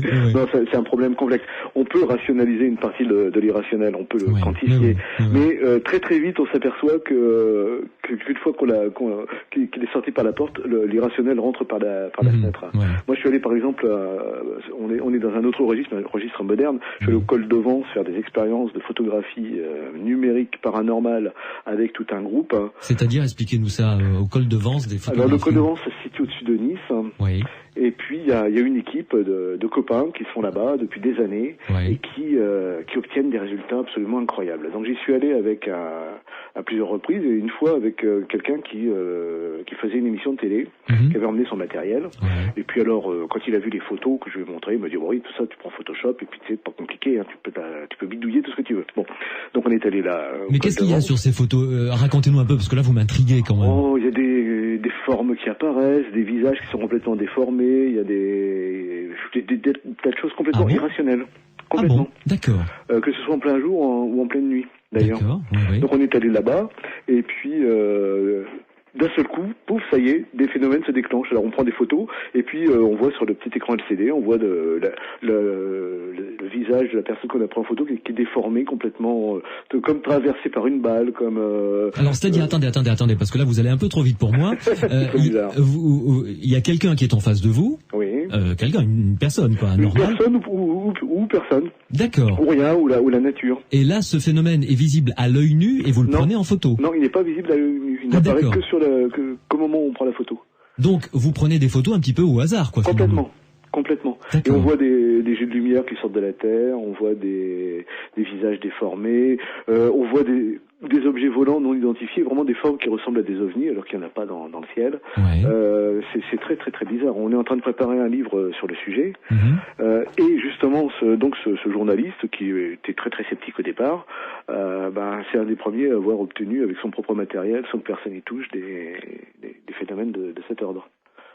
Donc là on est complètement dans l'irrationnel. Ça ne veut rien dire. Ce ne sont pas des morts qui apparaissent, c'est pas un lieu hanté. Qu'est-ce qui se passe? On ne sait pas, mais il se passe quelque chose. D'accord. Et aucun physicien, par exemple, ou géologiste ne s'est intéressé à ce cas-là. Ça peut être produit par, je ne sais pas moi, je suis pas trop physicien, mais il peut y avoir des choses. J'y suis allé avec un physicien très très rationaliste qui, il est resté sur le flanc et il n'a pas compris. D'accord. Il n'a pas compris. Et ça se produit régulièrement, ce genre de choses? Suffisamment régulièrement pour qu'on en ait la preuve. Et pour qu'on en ait la démonstration, oui, tout à fait. Là, je suis formel, parce que moi, j'y suis allé, je crois, 3 fois. J'ai eu des phénomènes à chaque fois. Mais pas en permanence. Oui. C'est comme une espèce de crise, si vous voulez, ça se produit ça dure 10 minutes. Pendant 10 minutes, il se passe quelque chose, et puis au bout de 10 minutes, pouf, plus rien. Tout devient normal. Ouais. Très bien. Jean-Michel Grand-Cyr, vous êtes mon invité sur Sud Radio dans Les Aventuriers de l'étrange. Vous êtes le directeur de JMG Éditions. Petite page publicitaire. Quels sont les prochains bouquins qui vont sortir, qui vous semblent intéressants? Tous, vous allez me dire, évidemment. Absolument. Puisque vous les sortez. Alors là. Mais au moins en sortir un ou deux qui pourraient, pour lesquels vous avez un coup de cœur, des choses vraiment intéressantes. Là, j'ai pas mal de livres sur les ovnis. J'en ai un sur les armées fantômes, que Jean Sider m'a fait l'honneur de me confier, et qui est très intéressant parce que c'est tout un travail historique sur les apparitions d'armées fantômes qui apparaissent dans le ciel, qui apparaissent sur le sol avec les bruits des années, voire quelquefois des siècles après. On a entendu parler de ce genre de cas-là en Écosse, par exemple. Oui, mais lui en donne des cas considérables. Il y en a énormément. Il y en a eu à Dieppe des années après le débarquement de Dieppe. D'accord. Ouais. Un autre, c'est toute une série de textes sur les revenants, les fantômes et les revenants, mais ça n'a rien à voir avec ce qu'a fait Camille Flammarion, c'est plutôt les légendes liées aux revenants. Un dictionnaire critique de la parapsychologie, très intéressant, assez volumineux, qui va paraître bientôt. Donc, dictionnaire critique, parce qu'effectivement, il y a un recul par rapport à la parapsychologie, sans en nier côtés positifs, mais tout en restant très oui, un constat objectif, quoi. Voilà, objectif, je dirais, oui. Objectif. Et puis un livre d'un Toulousain qui s'appelle Yves Linès, sur... qui fait de la transcommunication. Voilà, sur ce phénomène de transcommunication et sur son expérience qui est très intéressante. Voilà, bon. Donc il y a plusieurs bouquins en préparation. Très bien, tout ça chez JMG Éditions. Voilà. Merci beaucoup Jean-Michel Grandcir. Eh ben de rien. Je vous souhaite une bonne fin de soirée, bonne nuit, parce que là on va bientôt arriver à minuit. Oh oui, je sais. Et puis à une prochaine fois, on parlera évidemment des bouquins qui vont sortir. Je pense que celui concernant les apparitions des armées fantômes pourrait être un sujet tout à fait intéressant. Ah oui, tout à fait, oui, vraiment. Ouais. Très bon livre. Merci Jean-Michel Grandcir, à bientôt. À bientôt. Au revoir. Sud Radio. Samedi et dimanche, 22h minuit. Louis Benedit, les aventuriers de l'étrange. Che Silorio Massarini, soutienere di forza. Notre émission se termine, on se retrouvera bien entendu demain. Alors notez, demain on ne commence pas à 22h pour cause de football. Bordeaux qui va affronter l'OM au Vélodrome à Marseille. Ce sera donc à partir de 23h. Nous parlerons d'art médiumnique, comment des médiums disent entrer en contact avec des personnes décédées. Et ensuite ces esprits, comme ils disent, utilisent comme instrument de peinture ou de dessin ou d'expression les bras de ces artistes pour laisser des traces tout à fait étonnantes. Ce sera donc le sujet de demain soir à partir de 23h jusqu'à minuit.